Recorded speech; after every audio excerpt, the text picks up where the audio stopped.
It includes salaries of consultants, service of a technical nature.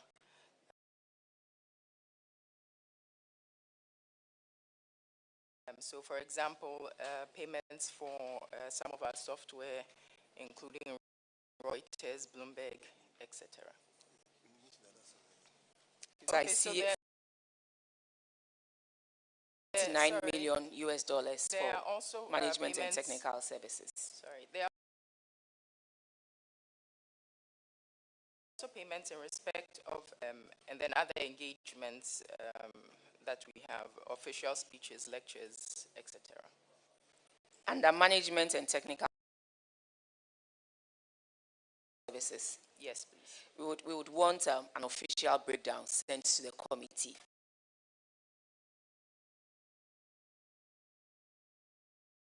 Yeah, yes, because the auditors pointed out is put under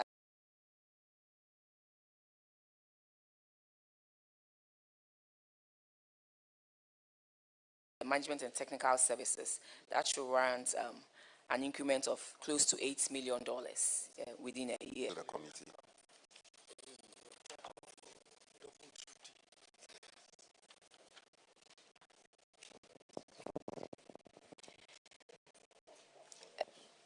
Governor, this has to do with the banks. We've had many issues with unearned salaries that are paid To respect people supposed to send it back to Controller and Accountant General. Sometimes there's a bit of a delay, and sometimes they don't even want to release these monies. We've had a couple of the Ministry of Health, Ministry of Education move away or leave. For some reason, they continue to pay them, validate, and then pay them. And so the banks, these commercial banks, hold quite a number of accounts that we want them to pay back to Controller and Accountant General. And sometimes it's a bit of a challenge. And since you are the regulator, we want to ask of you to support a public accounts committee to make sure that monies that are paid in error to staff that have left government offices or government employment should be repatriated back to the Controller Accountant General without problems, challenges, or issues when proof is given to the bank. So this is just by way of asking you to. And then finally, on the table, there's a table 26.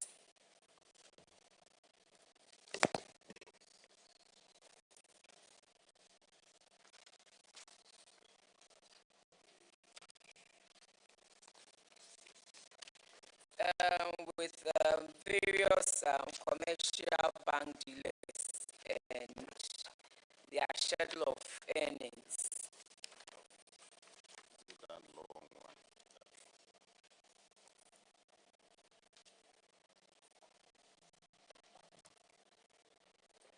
For some of the banks, their receipts are very low, but when you look at the quantum of transfer that they do in a year, I don't know how they are able to raise those huge amounts of money to transfer. I just want you to help me here. how money compared to the receipts that come in?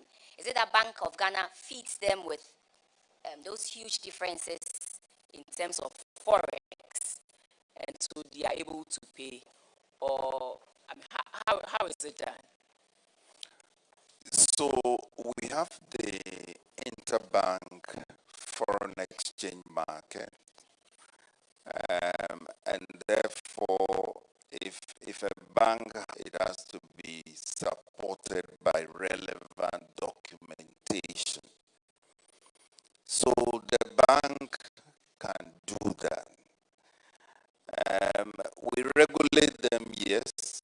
When we go on site, we cross-check those goes to the heart of something we observed when we came in. When we came in last year, we decided to meet the banks, and we met all the CEOs.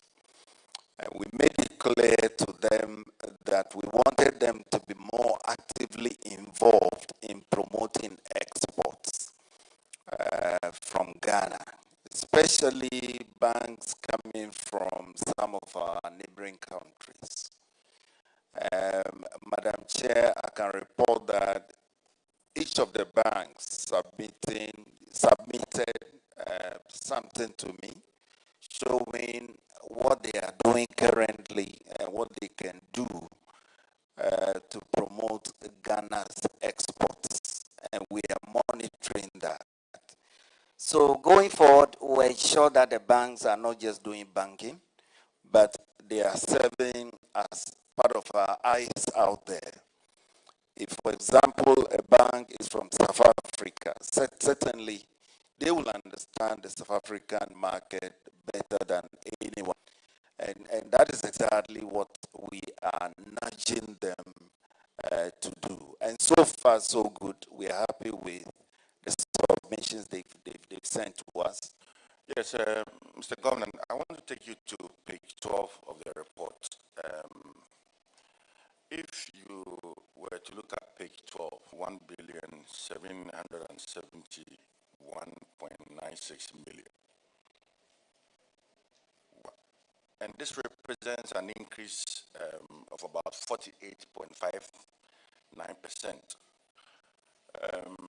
Clearly, what this tells us is that service and works is now the second largest forex outflow category after the energy and the non-energy forex sales. Our concern is that a 48.6% increase in 1 year is materially significant. And unlike debt service or on imports, services and work is largely discretionary.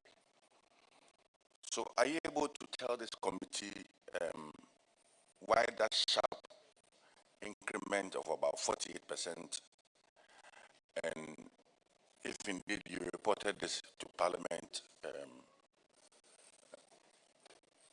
Thank you.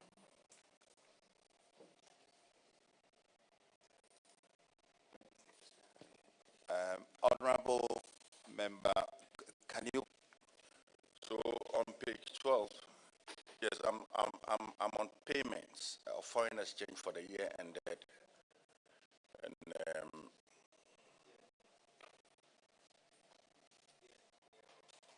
yes, and my concerns are that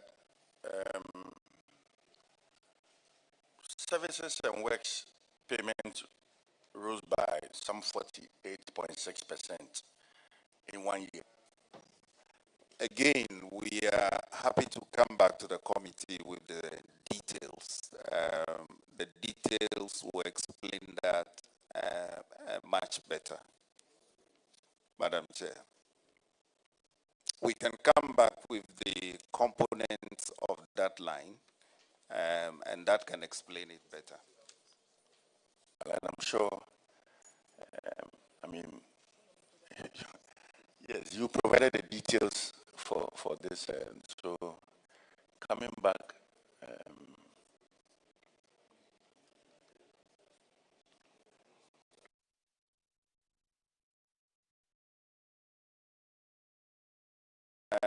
fortunately, we already have the breakdowns under table 20. So with your permission, I want to again ask the desk officer to provide some clarity on that.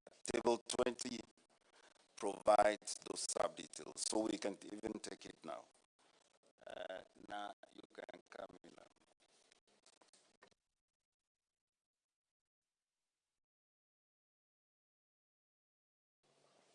Okay, so Madam Chair, so as table 20 shows,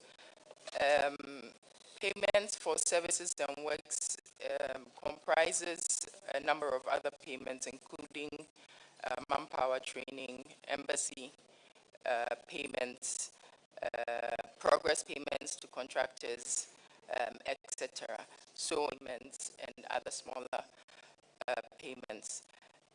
Madam Chair, I think when you look at the table, you can also see that the bulk of the increase is coming from the non-surrendered payment line.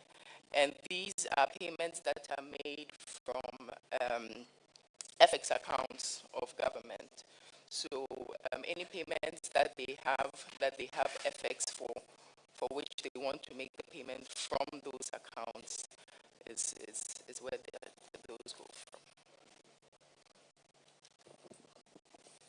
See, while I appreciate that table 20 gives a certain breakdown of the services and works for the year 2024, I find them weakly defined. I mean, a lot of inefficiencies or quasi-fiscal activities. The explanation is not there. Probably maybe the auditors may want to come in, but for instance, manpower training and development, 40 million. What goes into it? Oh, yes, $40 million. No,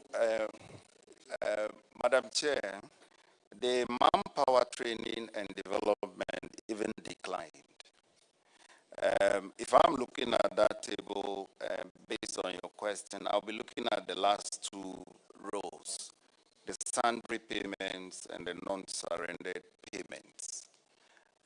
Madam Chair, what I'm requesting is that we provide details of those.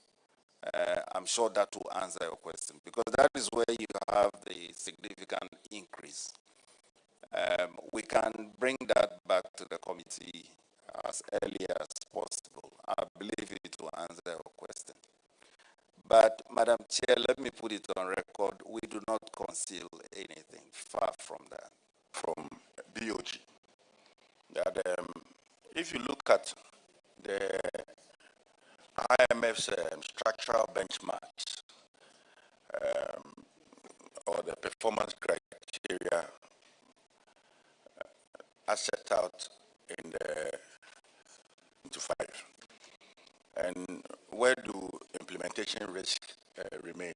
I mean, for us as a bank.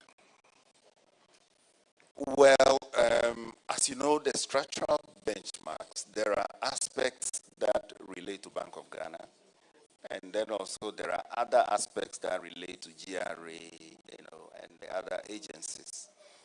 What that relate to us? At the end of the most recent review, there were no questions, there were no queries on that at all. So we are fine as far as the structural benchmarks are concerned, but the Ministry of Finance, GRA, Controller, they may be able to provide specific detail as to where they are. We are unable to do that for them.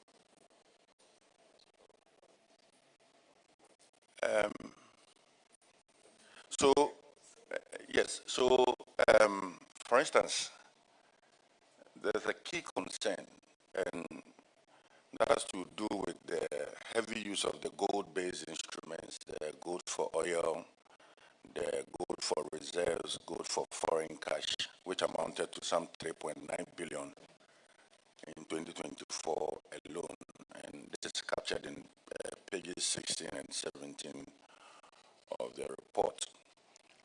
These operations substitute for direct fiscal financing and it bless IMF ceilings in practice. Do you agree with me on this subject? So these are quasi-fiscal activities, certainly. But you need to look at when it started. It began from 2021. We have the data to provide to the committee if you want. Um, so yes, it is a quasi-fiscal activity. At the end of the day, government has to make provision for that. But as I mentioned recently at the New Year school, this DGPP was introduced to address specific, issues. Since then, we've had to make some refinements. We have had to cancel certain aspects. And currently we are left with the G4R, which is serving its purpose. We are Into the whole of Ghana, I would want you to just not use the GM, just the gold The or acronym. so that the acronym, so that people down. An external audit is underway currently, and that entire program is being audited. When the audit is complete, we are happy to share audit findings with you. Then the G4R as well. There's an there's an external audit that's been authorized by the Bank of Ghana board, both from when it started until the end of 2024, thereabout, and then also how it operated during 2025. So these audit reports, when ready, we are happy to discuss with your committee. But I must say that these are programs that are, or more or less, were introduced for to address specific national challenges. And we believe that going forward, what we have to do is to reform them, to reduce the cost further, to treat them as quasi-fiscal interventions, and that should support our reserves build-up going forward. Thank you.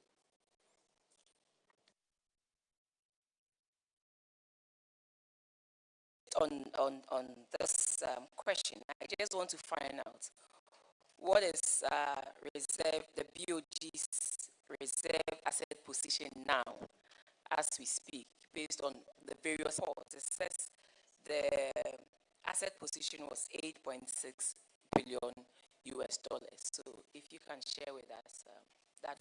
Very well.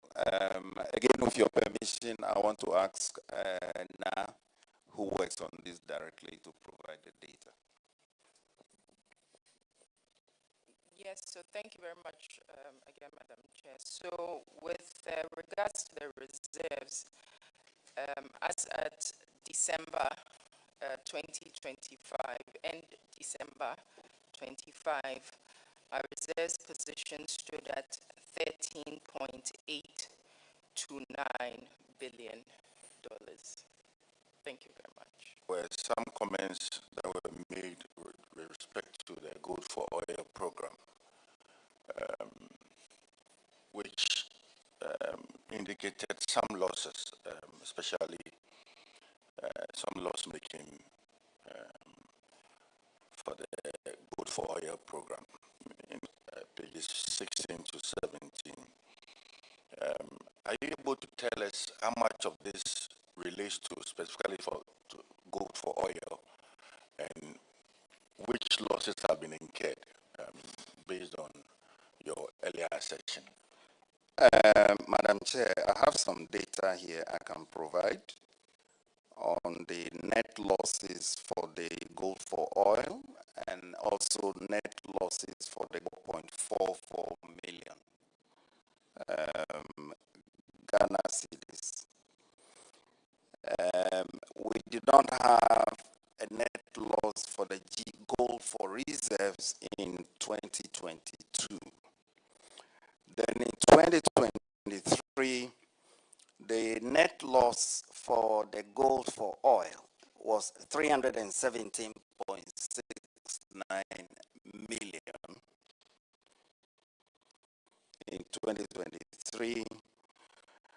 On the other hand, the net loss for the gold for reserves, the losses in 2023 was 1 billion and 54.84 Ghana cedis. A little over 1 billion was the net loss for the gold for reserves in 2023. Then Ghana cedis in 2024 was, and as we have indicated, these we will publish our financials by March this year. When we publish it, the data for 2025 will be provided in those financials. So as I've mentioned, it's not a question about losses then and now. It is that these schemes were introduced to address a specific national problem. What to do going forward is how to reform it, how to make it more efficient. A number of things are being done by us. If we have time, I could run you through them by way of reforming it. I have all the details here. I can provide to your committee to read for yourself. We want everyone to get on board, to reform this better, and to sharpen its efficiency so that it supports, economic stabilization, it supports our reserves build up going forward. At the Bank of Ghana, we have started. This week, our board is having a joint meeting with the board of the Gold Board for a start. Beyond that, we are going to be meeting with other stakeholders, and we'll be happy for experts in Parliament to join us. We believe that it can be made a win-win. A friend of mine made a comment that I want to share with the committee on this. He said, if this issue doesn't unite us as a country, then he doesn't know what other issue will unite us. The losses are not new. They were there before 2025. And so rather than apportion blame, let's get to the table. Let's see what to do further. We did a bit last year to reduce some of the charges. What more can we do and sustain it? Other than that, going back to leave this space for the smugglers, going back to leave this space for others. And if you look at how much we've lost as a country by way of leakages over all the years, it is mind-blowing. So our appeal is that we work together, Madam Chair, going forward to reform the space. It will help us as a country. Thank you. Thank you very much, Governor, for our space that you have used to tell of what you're doing in that with the Gold Board or the Gold for Reserve program. But Governor, I want to find out from you. You mentioned some losses that had been incurred for the Gold for Oil program and the Gold for Reserve program as well. And then in 2024, you mentioned that you had incurred a loss of 1.8 billion for the Gold for Oil program. So based on that, the board advised you to end the Gold for Oil program. In that same vein, you telling us that there was a 3.8 billion Ghana cedis loss for the Gold for Reserve program. Why did the board not advise you to also bring to an end the Gold for Reserve program? Because when you compare the losses, this is 3.8 billion, and that is more, I can say, almost twice that of the Gold for Oil program. In that same vein, I'm just asking, why did the board not advise that you also cancel this? So the first probably reference is to observe that since we canceled the Gold for Oil in May last year, we haven't seen a build-up of queues at the pumps, because one of the objectives for the Gold for Oil was to support that. And so we believe that the cancellation was worth it. There were quite too many issues under the Gold for Oil that we needed to unearth. And therefore the board authorized an external audit. We got PPA approval for the audit just about 2 months ago. And so that exercise is underway. In the case of the Gold for Reserves, as the name suggests, the objective was to help us build reserves. Now, based on the data that NA has provided so far, the evidence is clear that it is not a question of shutting it down, but it's a question of enhancing its efficiency, looking at inefficiencies that you have to take out. And that is why we went after Gold Board. I also have a table here I can give to you. You see the reductions that we have brought to bear. Madam Chair, it will interest you to know, for example, that until last year, especially the exports of the small-scale gold sector, we were just lucky nothing happened before 2025, because there was no insurance component after those consignments land at the destination country. And we had to insist that we needed to protect Ghana, even for that 5% that had to be paid.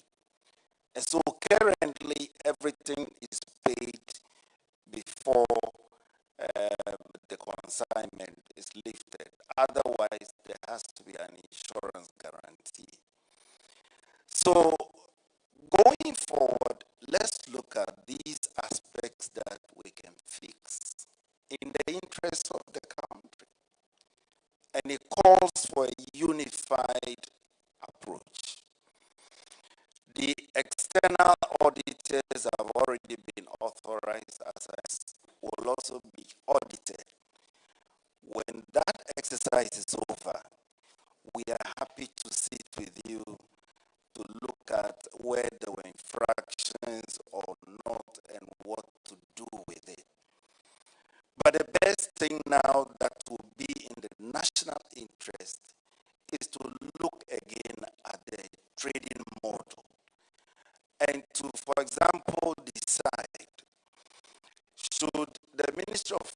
governance make a budgetary allocation to take care of the costs, given that this is supporting our reserves build-up? Those are the type of questions we need to agree on. Governor, as for those questions, they've already been answered. Ministry of Finance allocated 217 million US dollars for Gold Board operations in the 2025 budget.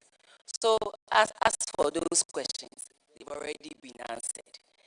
Sorry It is to say, just that when you look in the budget from January to September 2025, nothing was given to them. So that allocation was already in the budget, but nothing was given to them. Then Ministry of Finance comes to tell us in the budget that for the end year projection, that's about 4.5 billion Ghana cedis.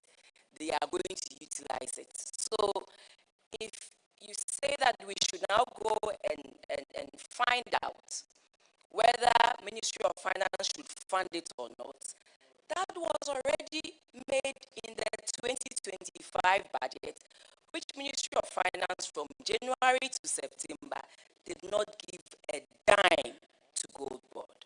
So if I can explain, yes, Madam Chair. yes, Governor. So you need to differentiate between two things. Yeah. There is the trading amount, and then Ministry of Finance gives you the allocation. It is within that framework.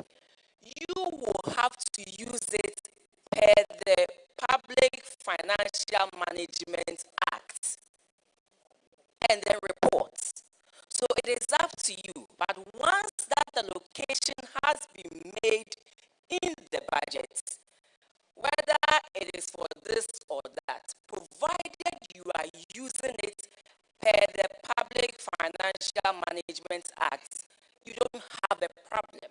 And so that was already in there. 217 million US dollars.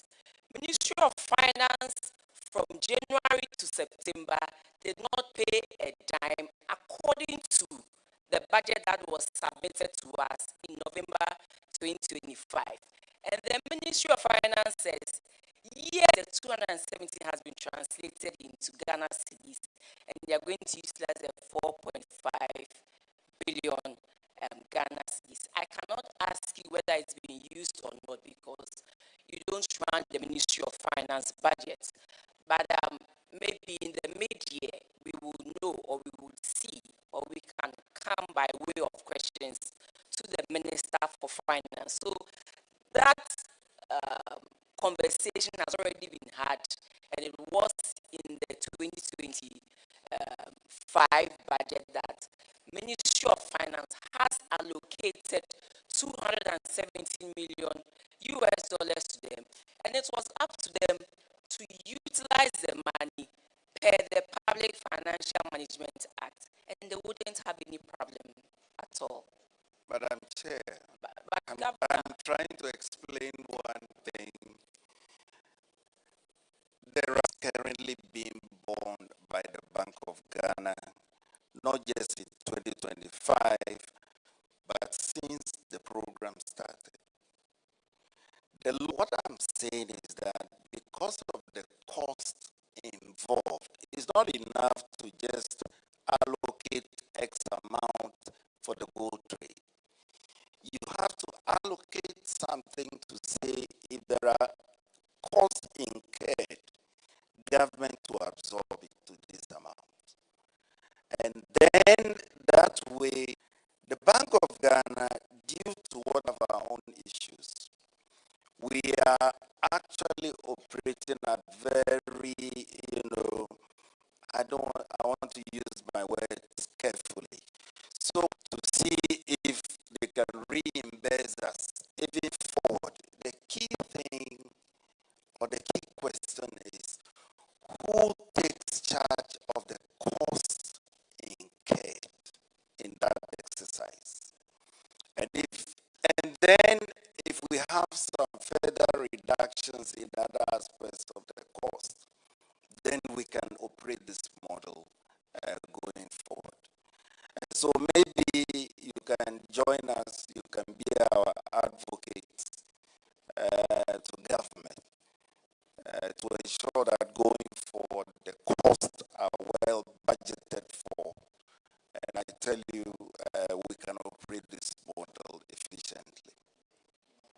Governor, respectfully, previously there was no allocation in the budget for these exercises, but come 2025, there was an allocation for such activities. And when you translate about 4.5 billion, how much of the loss have you made so far? Whether then we can look at it and see whether the 4.5 can cover it or not, because per what I know, government budgeted for it of with an amount of 270 million US dollars in the budget. So yes, it was in the budget, but the actual cash,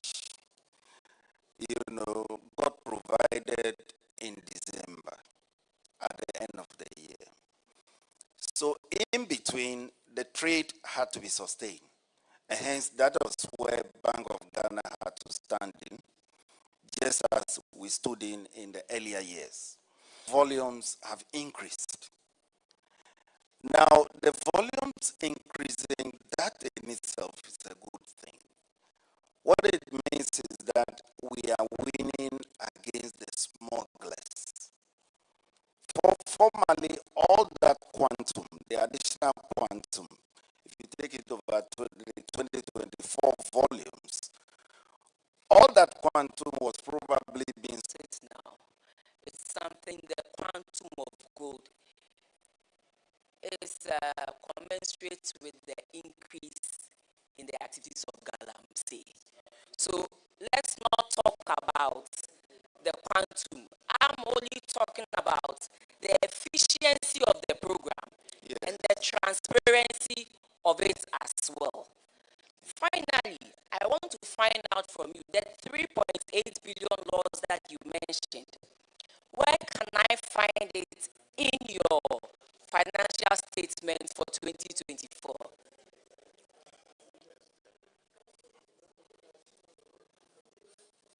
Madam Chair. Madam, respectfully, you can't do that. In our record, it's important for us to, especially when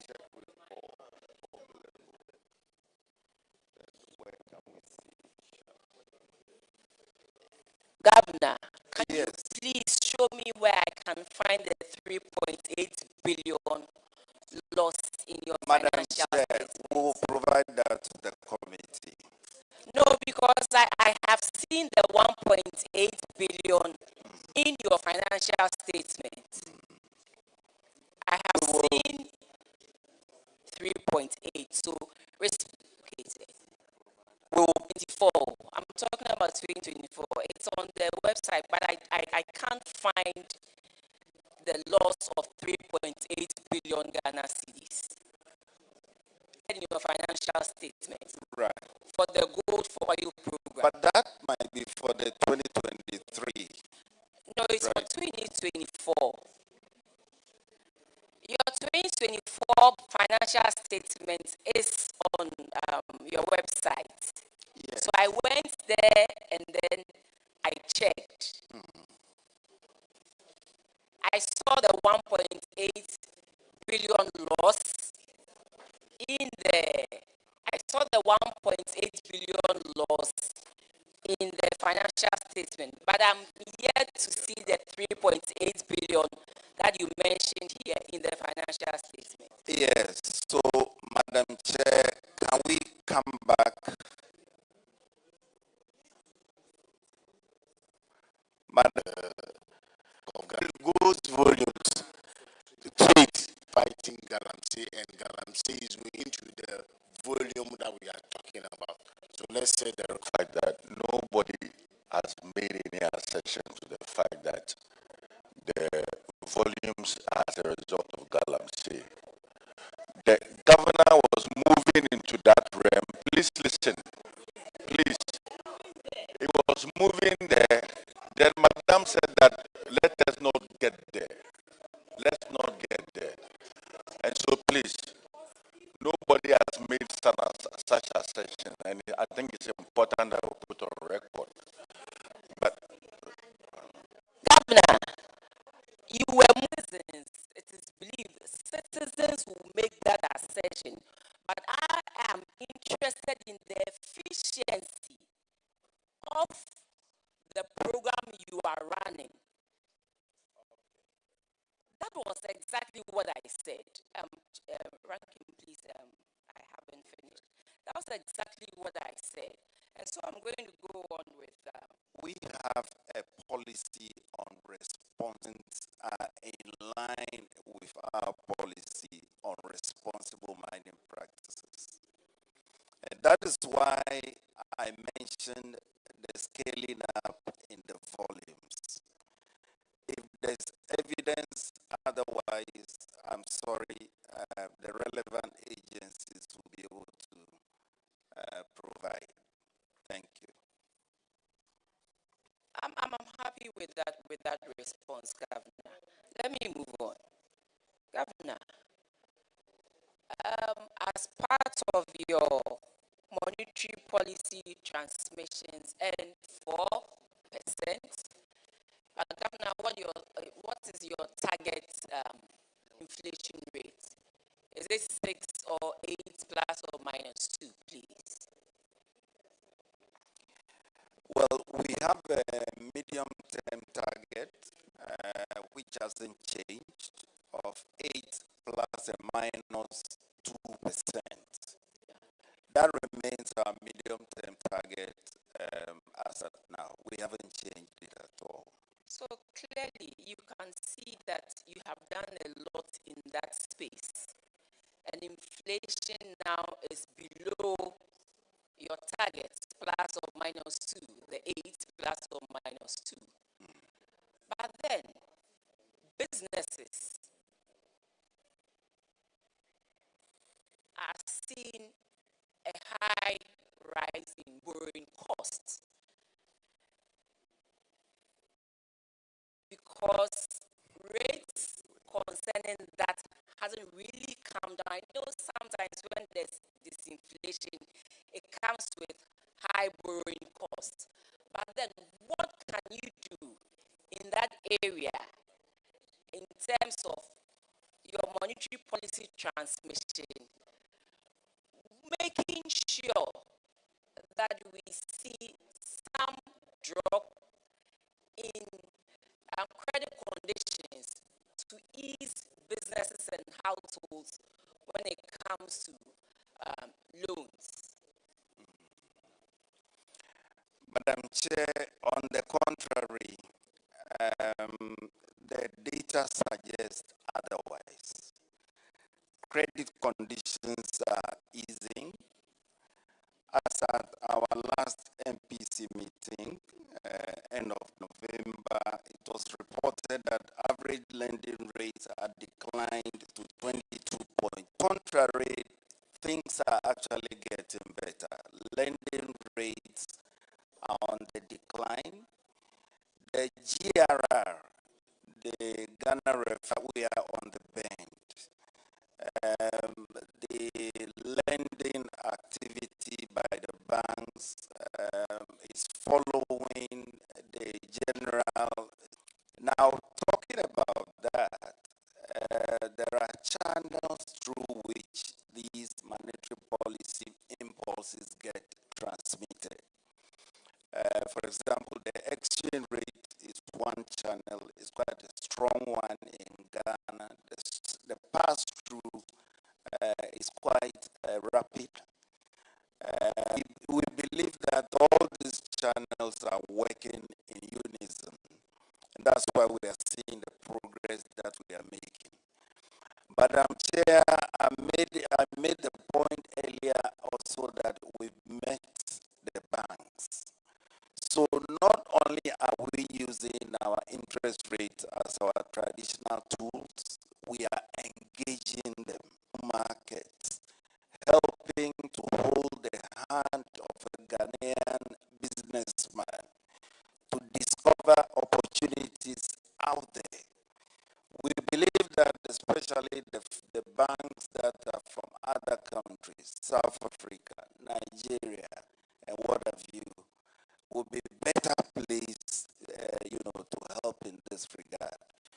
So we'll continue to push hard on those fronts, in addition to, the traditional monetary policy making that we are doing. We are supporting government to a great extent. As you are aware, Madam Chair, the level of coordination with the Minister of Finance has been stepped up currently. The EPCC meetings are now held regularly, and we talk with the minister about twice every month. We hold a breakfast meeting. We lay out our concerns. We meet him halfway. We agree on how we are going to address this issue. And so, Madam Chair, we are on the bend. We believe that the stability we support that we also enjoyed last year.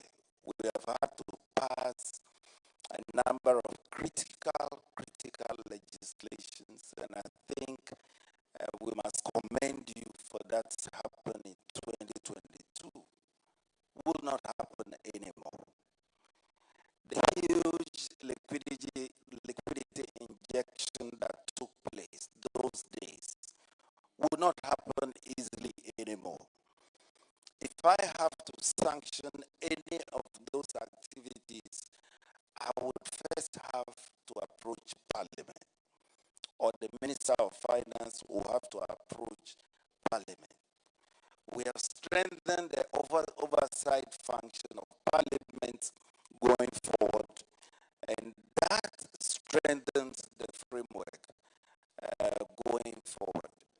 So I thought I should put that on record, our commendation for the support of Parliament.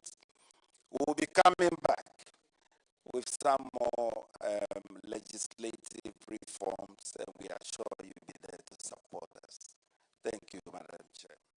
Governor, but I still am a bit concerned about the difference between the policy rate and the inflation of 5.4%. It's quite low, your target. Maybe you need that, and that's all I'm saying. So we support our household and businesses when it comes to the cost of borrowing, because now you have what you want and easing that a bit. Well, The committee here will gladly always support you, because whatever you do, we know affects the economy at large, and we are representatives of the people. And so if we have to support you to make sure that you ease the burden of the representative, but it will be very change the forex exchange market into the market, in terms of forex, and then in terms of CDs as well for 2025. Madam Chair, well, I have my head of financial markets here. I would ask him to come in. But before he does so, Madam Chair, our foreign exchange management framework. Now, that framework hasn't changed. It is what has been in place for years now. We have the same thing in place. We published a guideline to the public explaining that framework. I'm sure you may have seen the framework, but if Madam Chair wants, I have my head of financial markets here. I also have a copy of that press release. I could read to the committee if if you permit me to do so. But let me ask my head of financial markets to make a few comments before I do that. Thank you.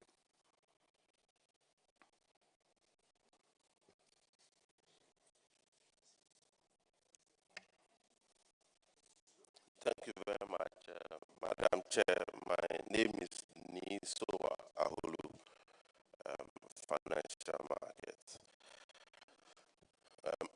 Madam Chair, I will indicate that, yes, this year, given the fact that we've been able to significantly improve our reserves level and the reforms we've had in the financial, in the foreign exchange operations, our three core functions is to build up reserves and then to ensure that we have sufficient reserve to support where we have significant volatility in the FX market, as well as then being able to intermediate in the market in a neutral way in other economies. So, relative to last year, we've had significant in terms of. That is what I know there's been significant interventions. How much does it translate to respectively? In terms of our support for the market this year, 10 billion USD or Ghana cedis. $10 billion on the FX market. And then on the Ghana cedi,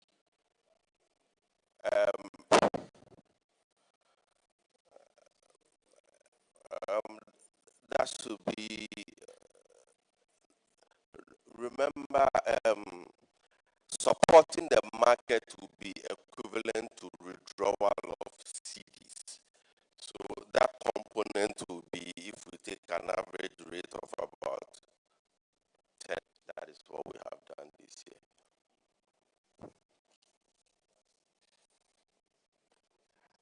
But, Madam Chair, respectfully, I think who's now is intermediation. IPPs, remember, all the monies we pay to them is part of this. So it is not the intervention, as you call it. We emphasize more on intermediating all these flows, at the same time building reserves. I thought I should put that into context before he goes on.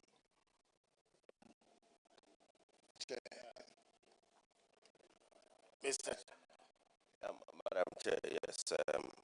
So just like the governor mentioned, the support is basically to the various sectors of the economy, and we have various breakdowns in terms of what goes to manufacturing, what goes to commerce and finance, what goes to support the energy sector and all that. So the amount involved is the overall support provided to the various sectors of the economy for the year.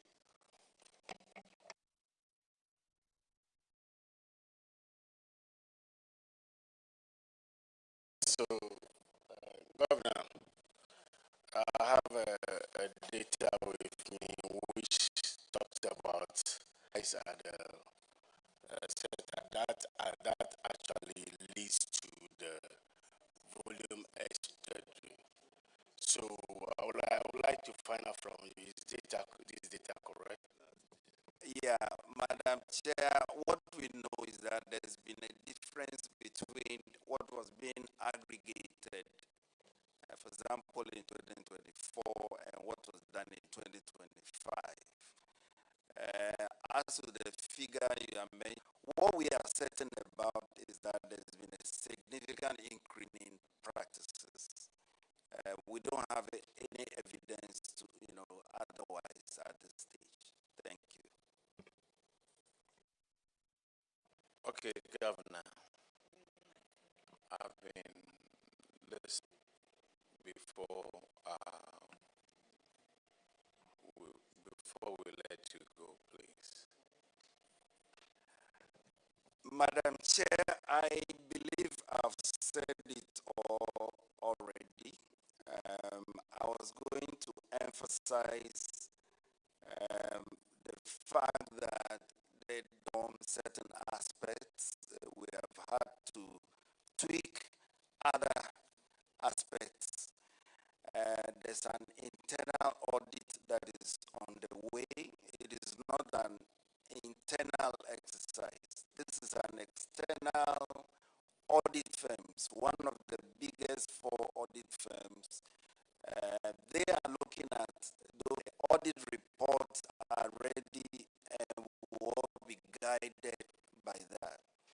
But as a central bank, based on what we saw during last year and the contribution of the reserve to the reserves build up and the general stabilization of the economy, we believe that the optimal step currently, the optimal way to go currently, is to look at how we can address those costs and who will bear those costs going forward. That way we can sustain the progress that we have made. That way we can all continue to buy cement, our attention to some of the price declines that, follow suit. What we are of Ghanaians. Thank you. Mr. Governor, I mean, while joining you, I mean, and in fact, so do you accept as a bank that your engagement in these quasi-fiscal activities are contrary to the losses? Operations. It mandates us to do what we are doing. The Bank of Ghana board, the board that was in place in 2021, I believe was fully aware. They approved this. Secondly, the IMF has not objected to our involvement.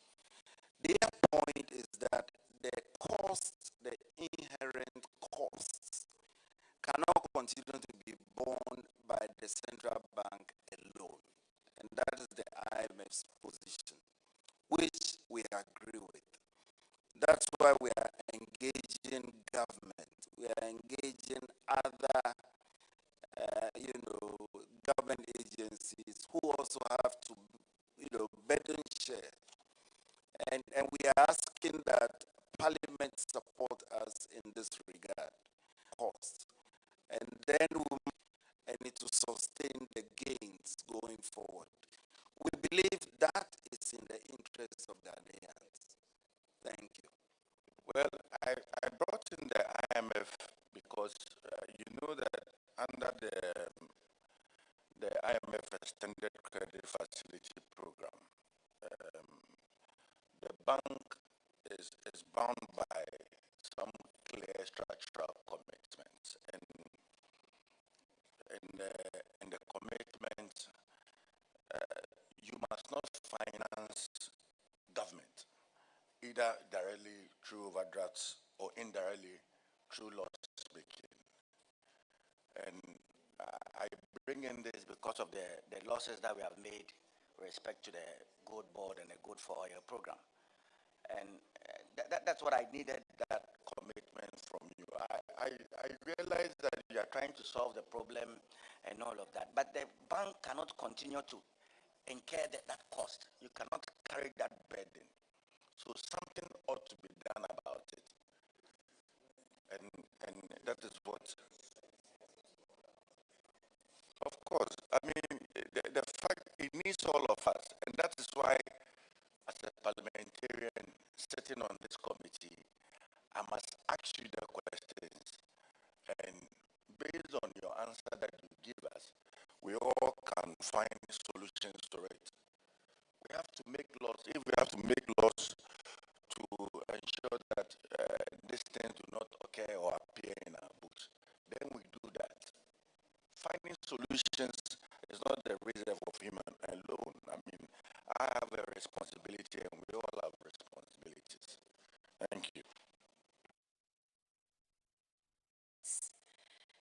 And I want to urge you to work together and to make sure that you are all on the same page for that good relationship that you have with the Minister for Finance, and now working together to make sure you achieve the policies to solve it.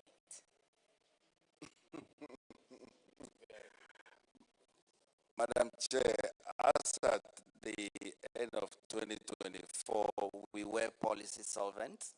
The 2025 financials are yet to be finalized, and when it's finalized, we'll make you aware. What we ask for is some of these areas where we need some burden sharing. It will help us. We believe that you support us in that regard. Madam Chair, let me also thank you for your support, as I said earlier, and to also emphasize that our doors are always open. If any member of parliament wants clarity on any issue, please just send me a message or write a letter to us. Therefore, I'm fortunate. He said I had approached or had called some audit firms to falsify accounts and all that. I believe that's not the way we can go. What he was referring to had to do with a special assignment which had to do with the accounting treatment of monetary gold. Now, our information is that the accounting standards do not provide clarity on that. And so you have to be guided by best practices.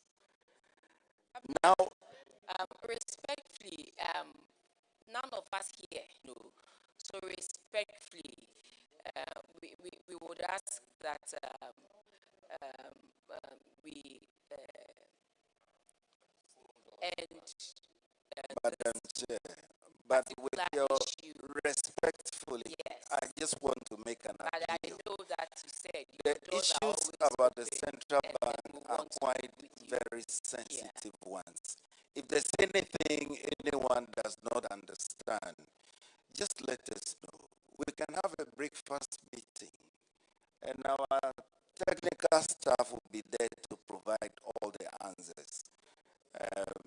Thank you very much. Governor, thank you for coming, and you are discharged.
instead of Ministry of Agriculture, we'll rather call Ministry of Education.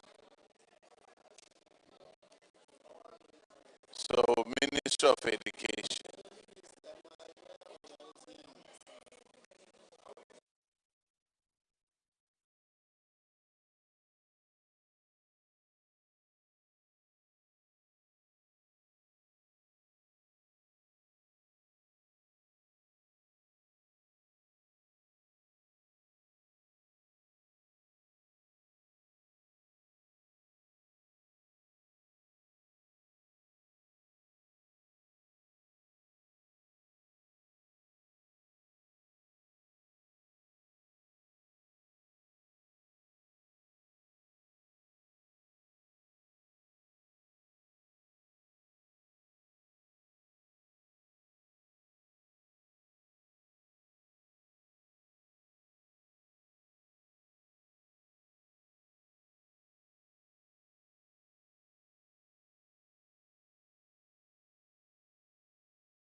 Kindly administer the oath so that we can.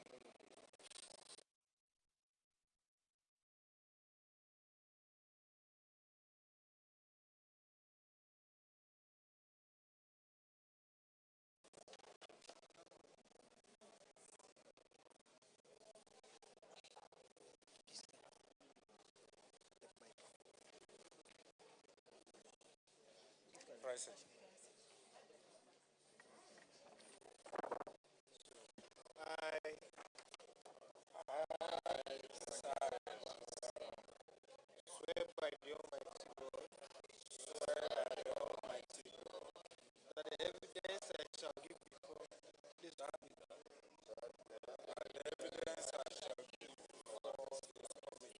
touching the matter in issue shall be the truth, the whole truth, and nothing but the truth. So help me God.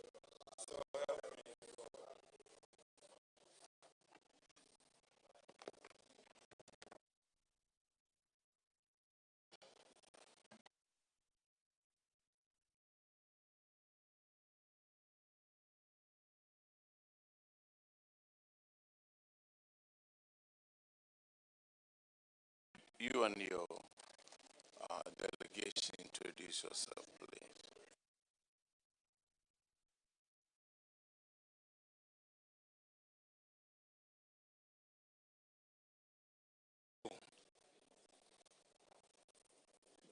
Madam Chair and members of the Public Accounts Committee,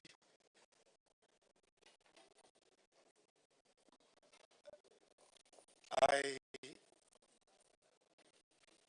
extend to you the profound regrets of the Minister for Education. He would have wanted to be here himself, but other pressing matters have taken him to another activity. So with your leave, he has asked me to represent him with the rest of the bureaucrat in the various audit reports. Thank you.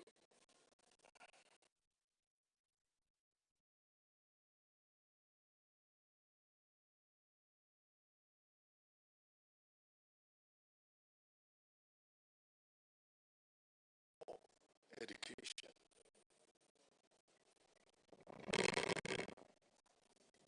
Thank you very much. I'm Rejoice Dankwa, Director for Thank you very much. My name is Smile GC, Acting Deputy Director General in charge of Management Services, GES. Thank you. Thank you, Madam Chair. I'm Isahak Monawaru, Acting Deputy Director General in charge of Quality and Access, Ghana Education Service. Thank you very much. Honorable Chair, my name is Mensa Jerry, GS Internal Audit.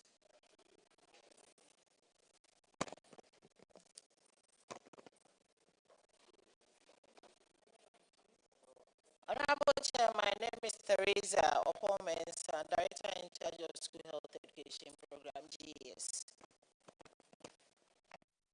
Madam, Director of School Health Education Program.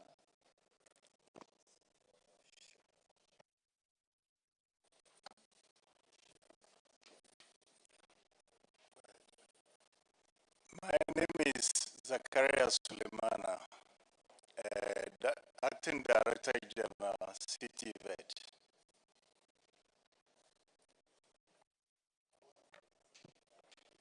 Honorable Chair, my name is Lawson Anakwa, Director of Budget, City Vet.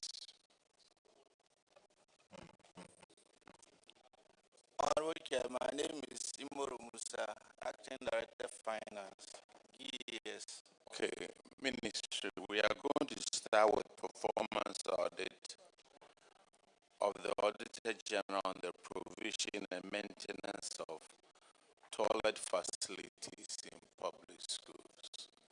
So that's what we are going to start with. And Honorable Alexander Roosevelt Hatoje will start with you on the provision of toilets. Thank you. From paragraph. Who has to do with section 36(1) of the Pre-Tertiary Act 20 to build, equip, manage, and maintain public basic and senior high schools.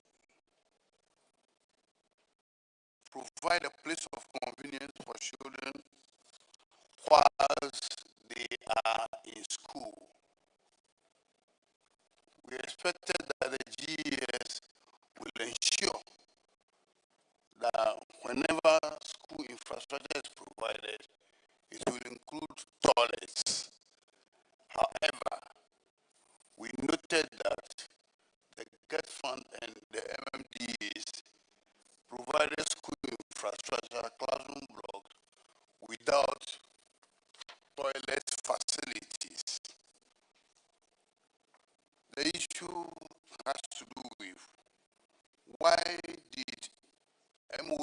and GES not ensure toilet facilities were provided during the construction of new classroom blocks.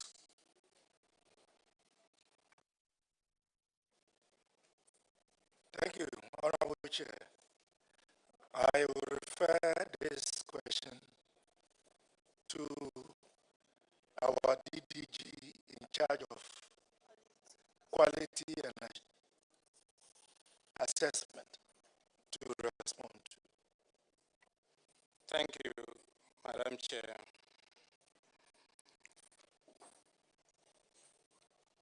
As of August 2024, the projects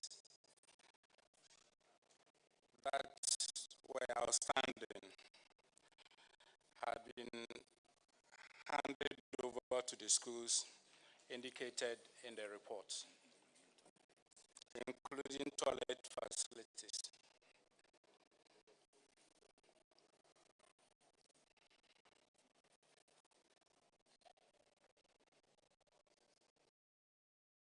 Your answer again, please.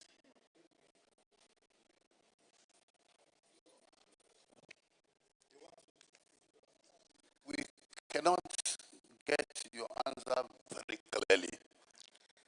As of August 2024, these projects had been handed over to the schools indicated in the report, including toilet facilities.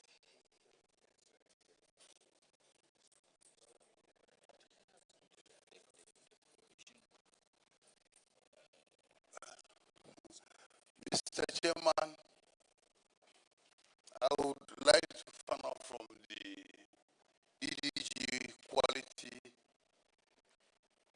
as to whether he is aware that the director or the man in charge of planning indicated that there were some schools that were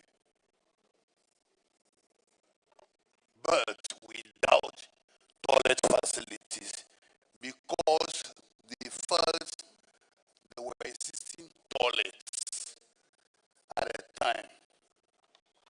And he also indicated in this same report that some schools were built without toilet facilities simply because the people or the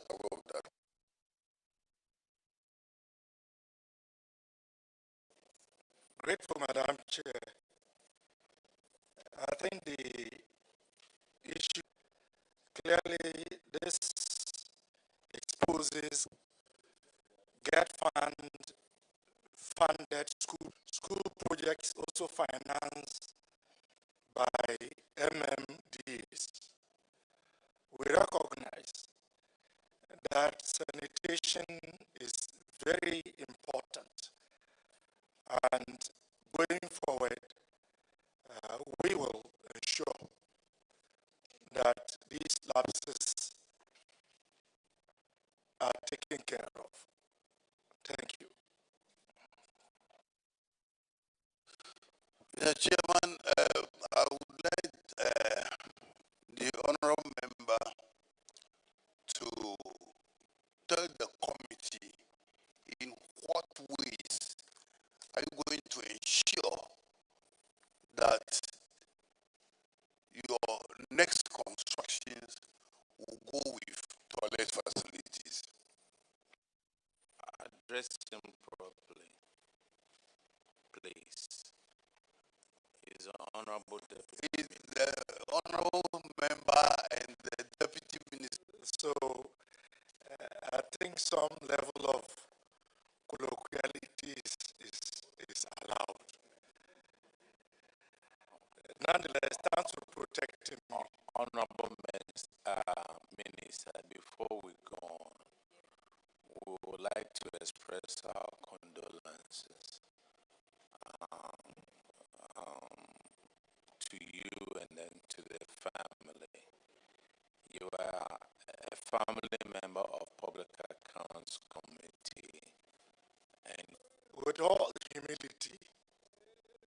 express my appreciation for this public show of concern.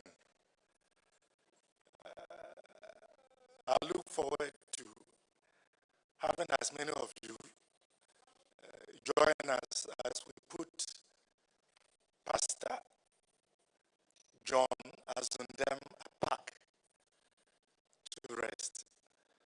So now you know that my father was a pastor. Thank you.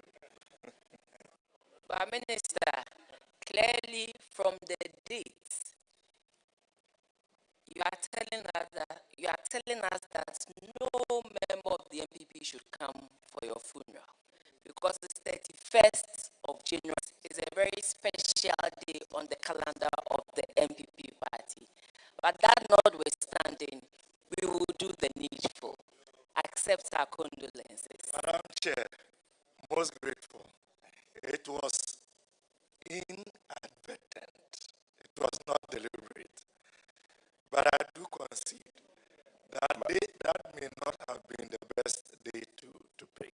But Madam Chair, just something striking. Growing up, it confirms that assertion.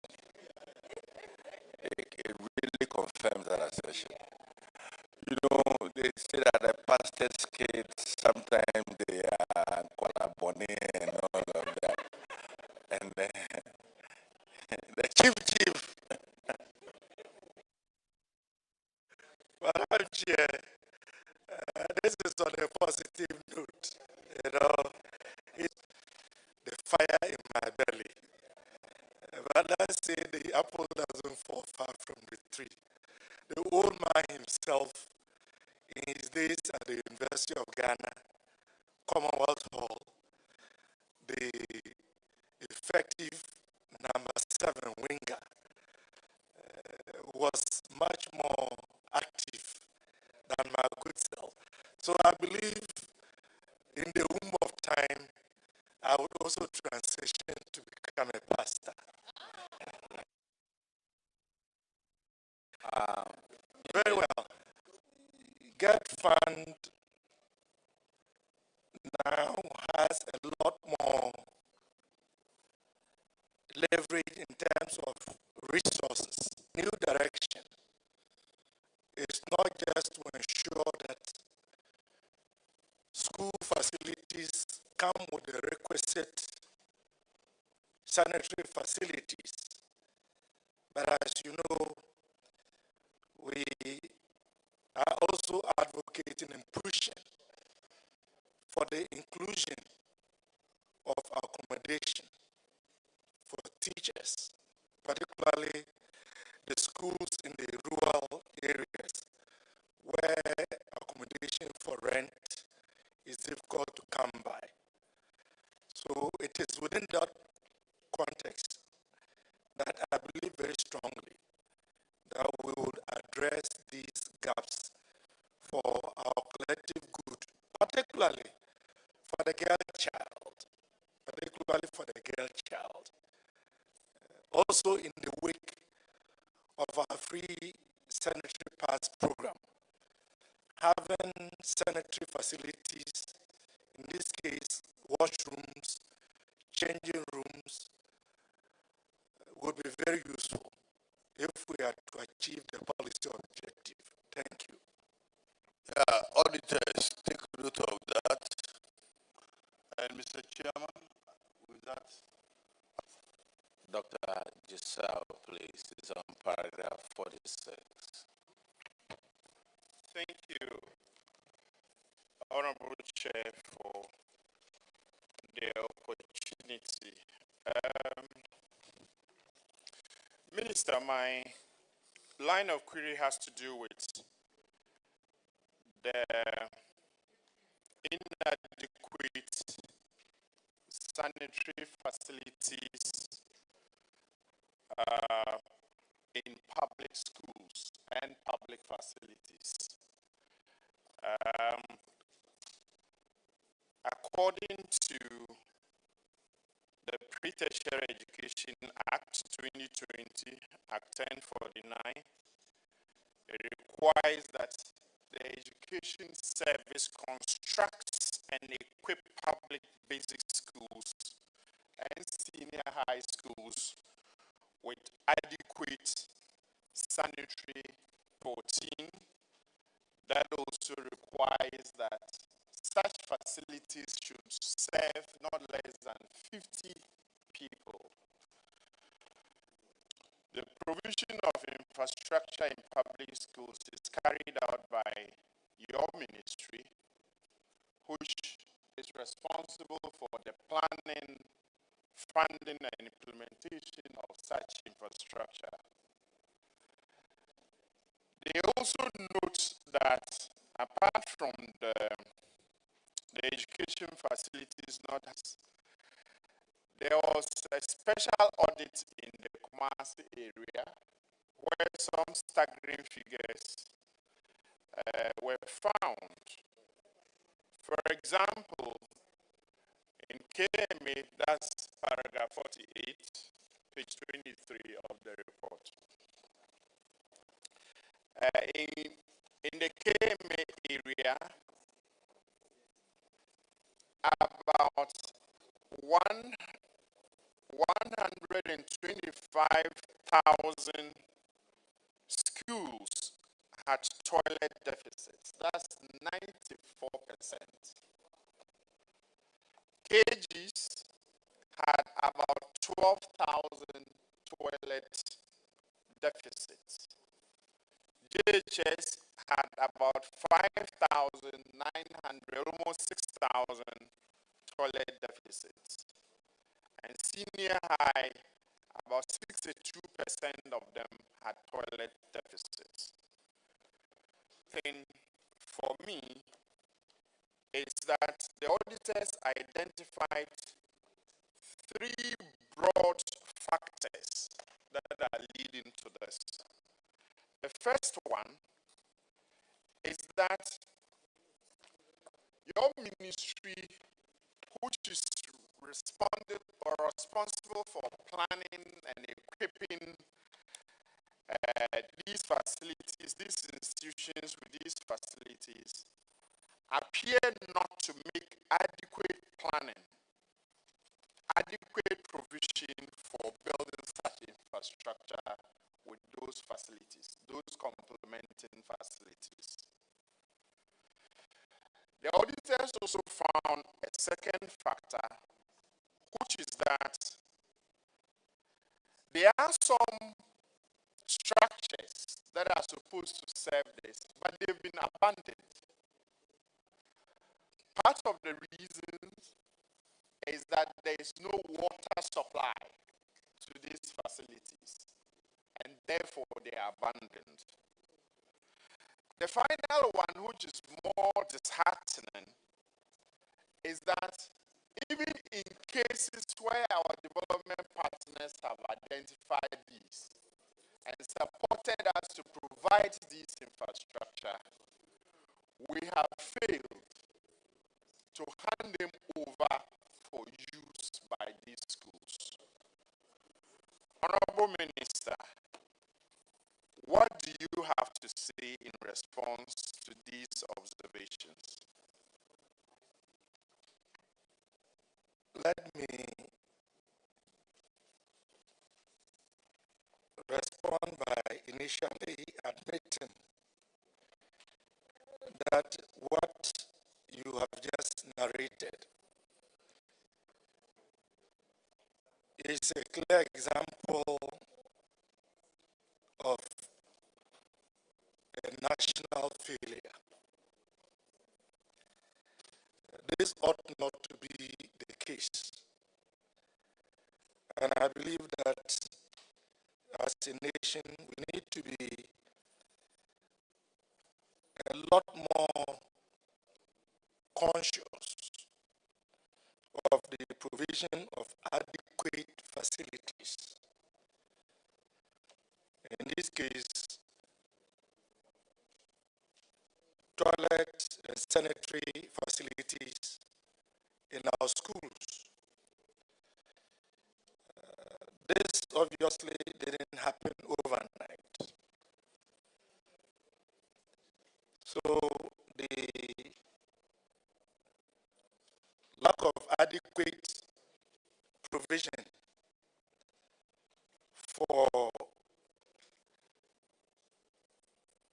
building these facilities again would be taken care of within the context of new projects going forward.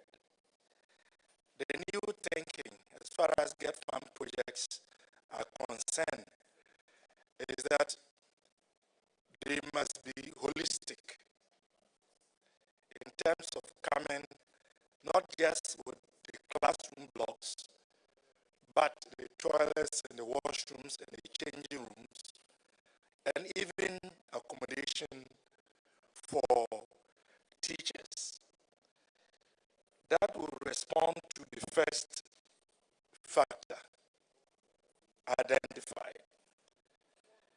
Now, you also mentioned the second one, which is abandoned structures, which should be in use as sanitary facilities. Clearly, that is one that we can look at as a ministry and to see how we can put them to use. It will come at a cost, but we can look at it, conduct an audit, and do an appraisal about how much it will cost. And if we can make a good case, I believe we should be able to address some of the abandoned structures. The third factor identified by the auditors has to do with those facilities funded by donor partners, which for one reason or the other, the auditors have queried of not being put to use. We will put to use, because if the facilities have been constructed and are available, why would they not be put to use? Except, of course, they could be matters of payment to the contractors, which may then prevent the handing over of those facilities to GES for onward use by the students. So we welcome these queries. We would work at them to help facilities to enhance teaching and learning. Thank you. Thank you, Honorable Chair, that I know. I'm confident that you walk this talk, except that I have a further clarification to seek. You indicate that the new thinking is that infrastructure like these that go to the basic schools in particular should come with sanitary facilities and also teachers' accommodation. Did you also factor in water, say boreholes, etc., in such facilities? Because one of the reasons for abandoning it to be wasting and sinking a lot of money to structures that are not utilized. Madam Chair, the honorable member is right. It was an oversight.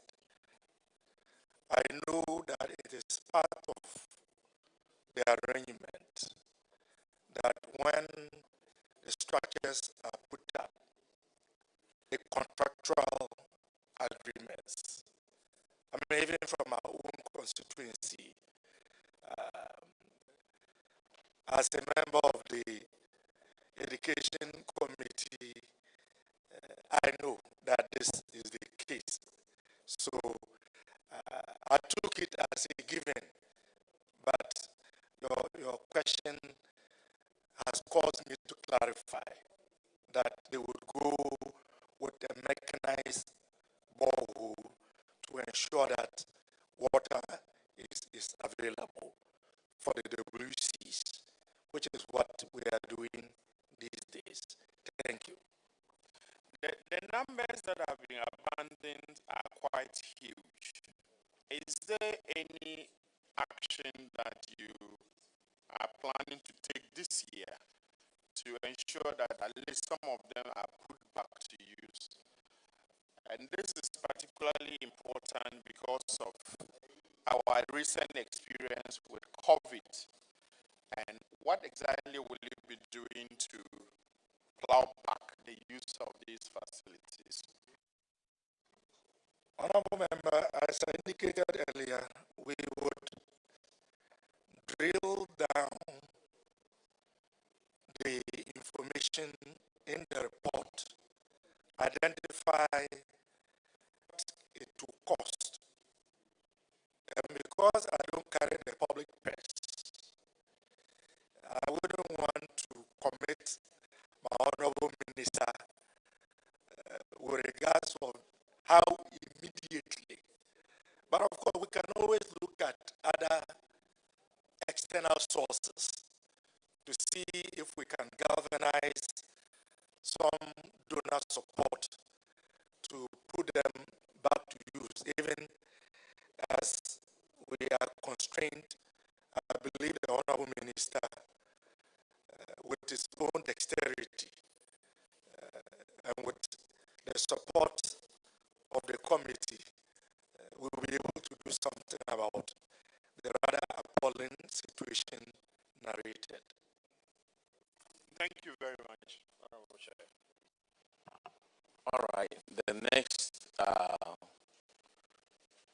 person is Honorable Sebastian there on page 58, please.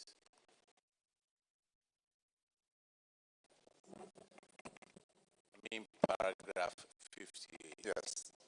Thank you very much, Honorable Chair. I think established by my senior colleague, Dr. Jassal, WC toilet facilities in school. The rampant nature of this, particularly in our schools, and I was stunned when there isn't toilet facility in a girls' school. But the problem I have is these toilets have been built, and per the auditor's report, were built but locked up and not being in use. And the beneficiaries cited lack of water as the reason. I am glad to note that the build or are being built, water is going to be factored in. Question is, these ones that were cited by the auditor, what is the status now? Have these structures been opened now? Because at least the auditor's report has come out over a year now, and the committee would like to know whether these 11 structures across the 6 schools are now opened and they are being. Thank you, Madam Chair. The schools that were identified in the sample report have all been handed over to the schools. But for those that were abandoned due to lack of water and the use of WC toilets, KVIPs have been provided while the system works to resolve the problem sustainably. And when it comes to the girls' school you mentioned, they have received a 20-seater toilet facility at least to stand in, while proper some other additional facilities will be added. Madam Chair,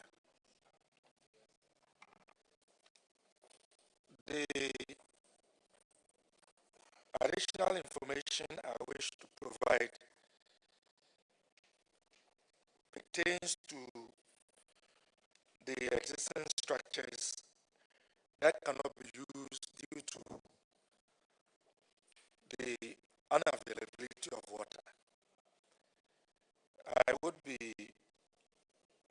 conveying this to the Honorable Minister. I know that it should be possible. It should be possible. And connect so that these facilities can be in use. The truth is that the sanitary cannot be proud of that in this 21st century. So it is part of our responsibility to correct, for lack of a better word, the mistakes of the past. Thank you. Honorable Minister, what worries me a lot is take Mamprobi Simple 1, 12-seater toilet, 20-seater toilet, another 12-seater toilet, uncompleted since 2010, awaiting Ghana water connection. And then the alternative is use of public toilets, including, and looking at Ghana water, why can't we drill boreholes? The water that you use in flushing the toilet doesn't have to, if it's salty, you can use it. Whatever, but is it because our children don't attend these schools?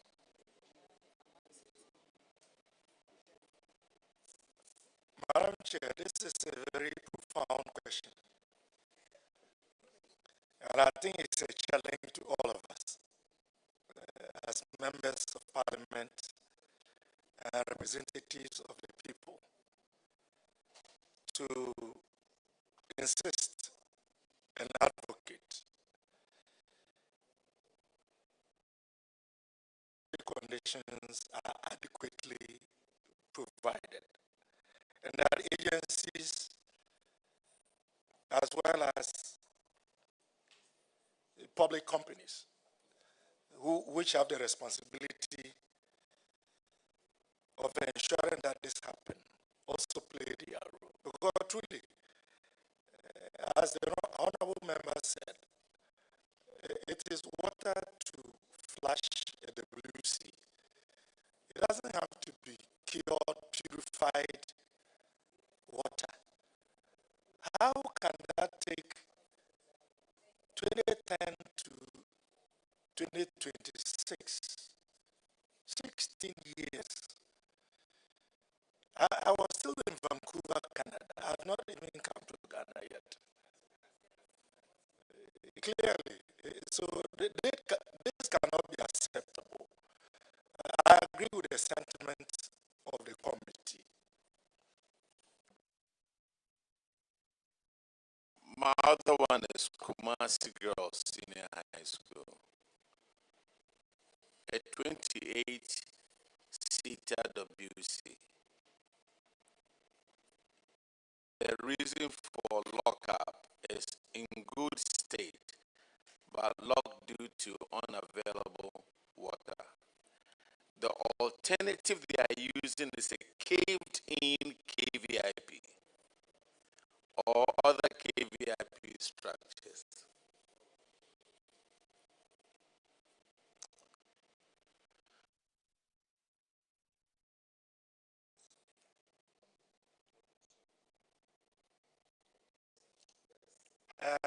Yes, go ahead. The witness, I didn't get your name. In your response, you did indicate that as a stopgap measure for some of these things, you are providing KVIP.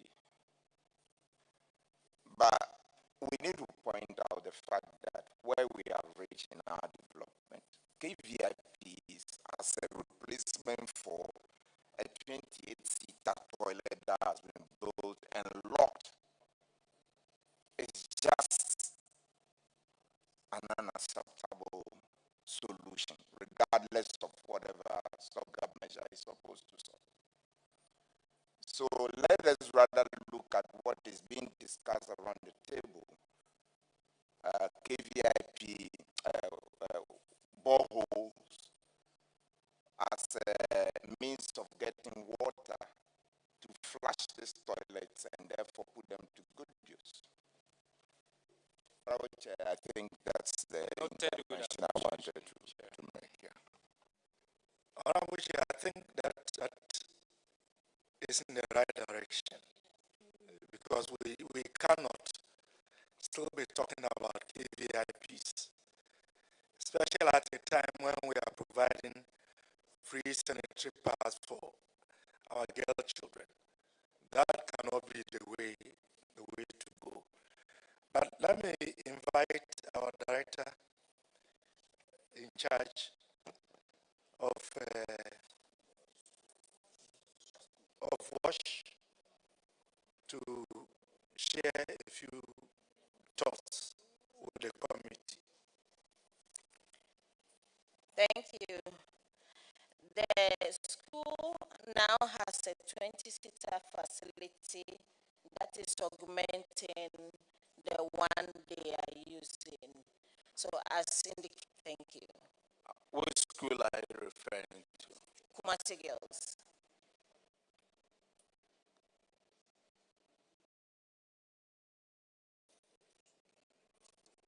Madam Chair, Kumasi Girls, for clarification.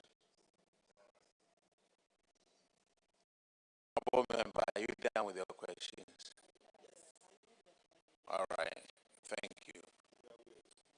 The next one is Honorable Kwesi Kunedu from paragraph 63.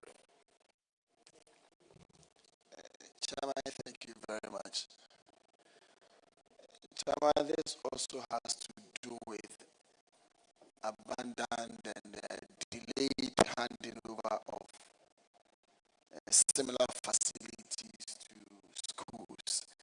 And I believe the discussion that we are having, the reasons are almost the same. So I believe that we probably would have to quicken our steps in providing some of these water for some of these toilet facilities that we are doing for the schools, as has been discussed, such that some of these projects will not be abandoned. But however, in any case, what we have at the moment, have we been able to finish up some of these for them? Especially we are looking at Presec, we are looking at Simpe cluster of schools and the rest. Have we been able to finish some of these for them such that they will be able to use them, whilst in the future and in current terms we try adding on the water facilities to some of these projects? Those that were identified, including Presec, that have been completed and handed over to the school. Thank you very much.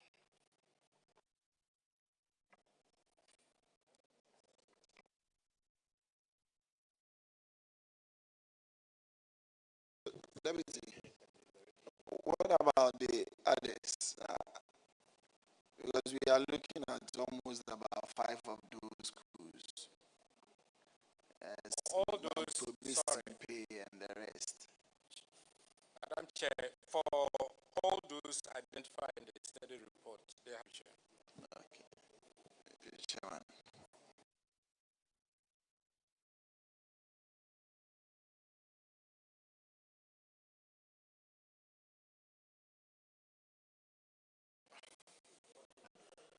All right, let me read you paragraph 67 of this report. As a result of deficit in sanitary facilities in the schools, children, students and pupils, including children in kindergarten, were left with no option than to engage in open defecation or go out of the school's premises to use public toilets. And in most cases, these peoples did not return to school.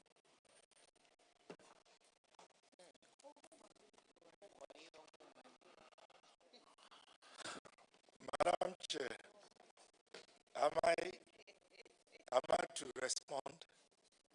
No, sir. It's just for the public to know. Well, some of the students, when they go and use the washroom, they never return.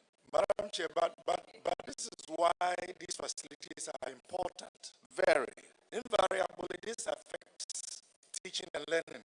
Yes. Because to use a washroom, you have to go off the premises. Yes. And then they don't come back. We are not doing ourselves any good. This is the future of our nation.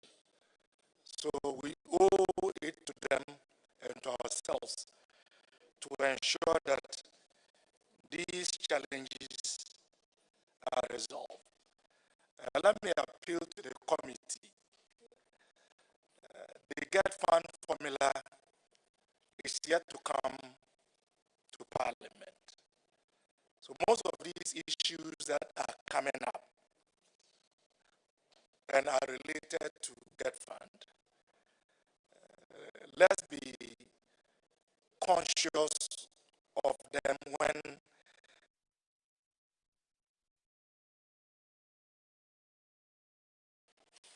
Okay. The next question is for Honorable Frederick Yao Ahinkwa. It's paragraph 74.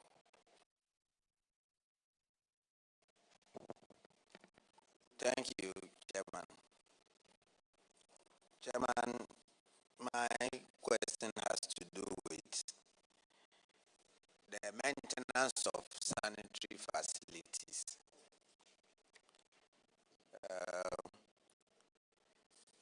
Section 5.7 of the WASH in Schools Facilities Planning and Management Guide 2014 requires that sanitary facilities in schools should be cleaned daily, and areas to be cleaned include walls, floors, wash hand basins, toilet bowls, and squat hole. Daily cleaning of sanitary facilities is to be undertaken by pupils or employed cleaners. The auditors had an interview with school management, teachers, and people, and that the facilities were not cleaned on daily basis. For instance, at the time of our inspection, we noted that there were fecal matter in the corridors of the toilets, around the squat holes in KVIPs, squat plates and bowls of WCs, and in urinals. Also, they found that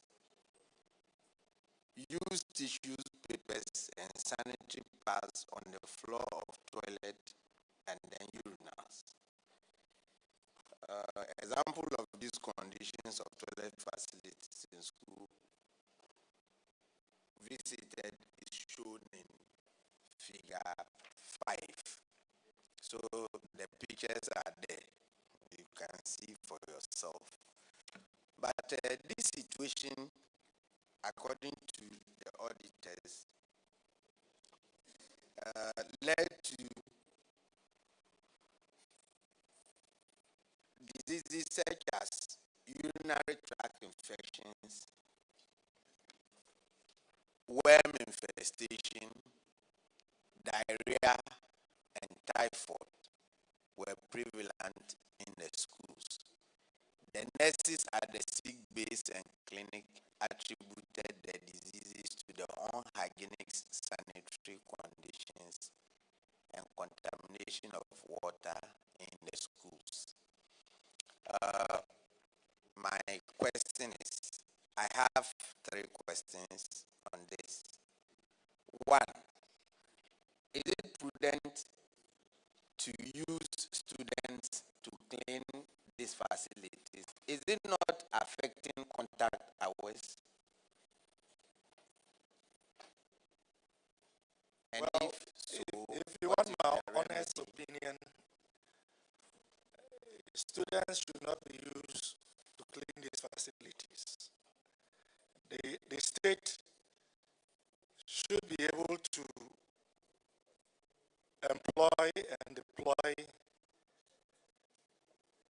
people to handle this specific issue. I mean, if you take a KG, for example, how do you expect somebody who is below the age of 4 to be able to clean? I think perhaps it's only at the secondary school level that students who were notorious as my good self would usually be punished to clean toilet facilities, which have done so as part of correctional measures.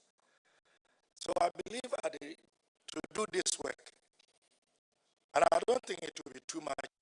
Thank you. Part of the employees to do the cleaning and the source for payment was levies collected from PTA, and in 2021 there was a caveat that no PTA should pay a levy to any school. So because of that, those who were employed to do the cleaning were unable to do, and they were disengaged. Now, do you think of anything different or thinking outside the box to come up with something that can be used to pay these people, since you are in agreement with me that people,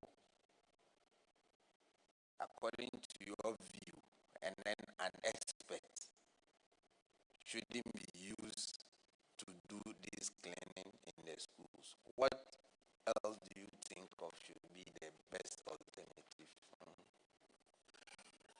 Most grateful, Madam Chair. Indeed, it was the case that PTAs were disbanded. We had what was called parent associations. The A was taken back. But we have since reinstated PTAs with some modification and some guidelines. But having said so, it shouldn't be the responsibility of PTAs. Ideally, this should be the responsibility of the state. We all know the elephant in the room, and I don't mean the party that my good sister, Madam Chair, belongs to. The elephant in the room is inadequate financial resources. If the ministry had adequate financial resources, I believe that we would have employed and deployed to undertake this very important activity.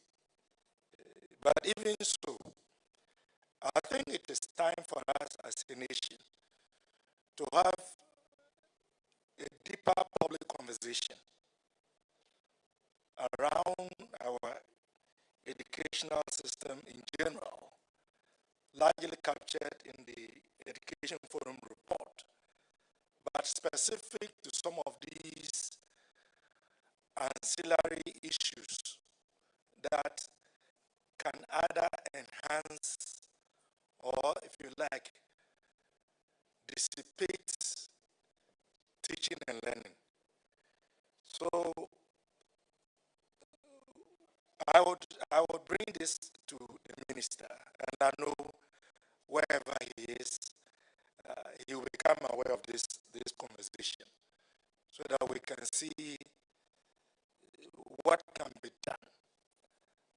Maybe at the next opportunity, giving clearance by the finance ministry to recruit non-teaching staff, we could factor in specific employment opportunities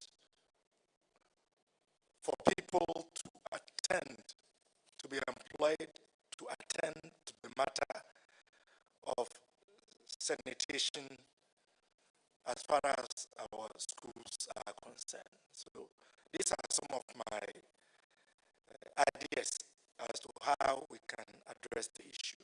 Thank you. Thank you, Minister. I think I'm impressed with your responses.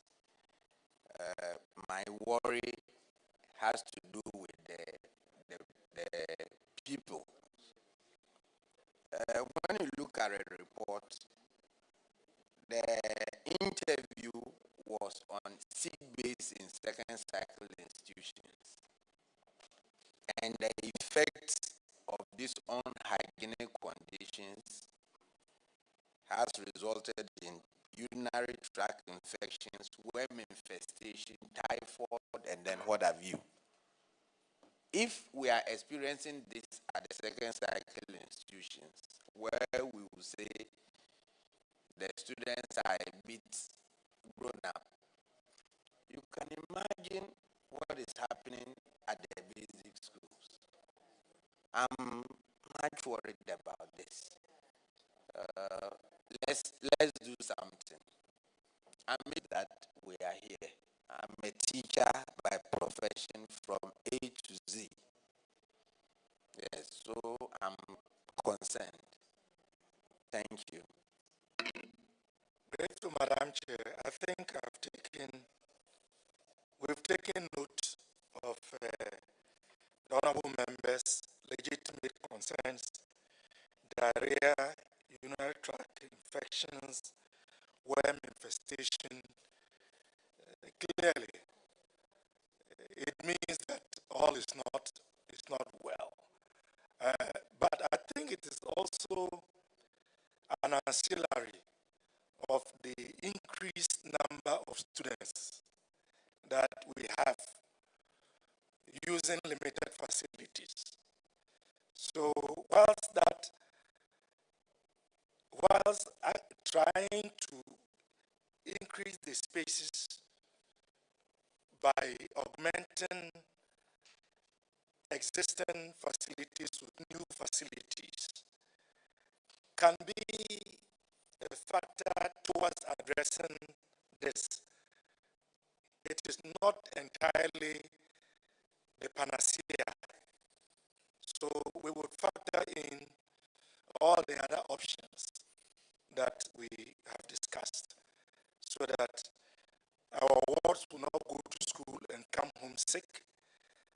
We know, we've read reports in the ministry, we know of instances where wards have gone to secondary school, have become very ill, and some, unfortunately, have even lost their lives. So a congestion of our various institutions of learning at the pre-tertiary level. Thank you. This one is a public interest issue. When you look at the report, like you indicated, the pressure on the facilities is not just because of the numbers. The report indicates that some communities, members, also use these facilities. So I will use this platform to appeal to those listening to us. These facilities are meant for our children, the future leaders of this nation. Why should we compete with them? Why should we compete with them? At least when you go to the communities where there are no KVIPs, they do their own innovation and do what they call the wheating. Why can't we do the wheating and then leave these ones for the students to use? We are appealing to those watching us to desist from that, so that at least our future leaders will have a clean environment, hygienic conditions, grow up, and tomorrow become Dr. Park, a deputy minister. When you are not there, they will come and replace you tomorrow. So we are appealing to everybody to take note of that. Thank you very much. Thank you, Honorable Member. The next person to ask questions is Honorable Desmond de Graaf Paytu, and it's on field GES and MMDA's field to repair broken down facilities. Paragraph 81. Minister, thank you.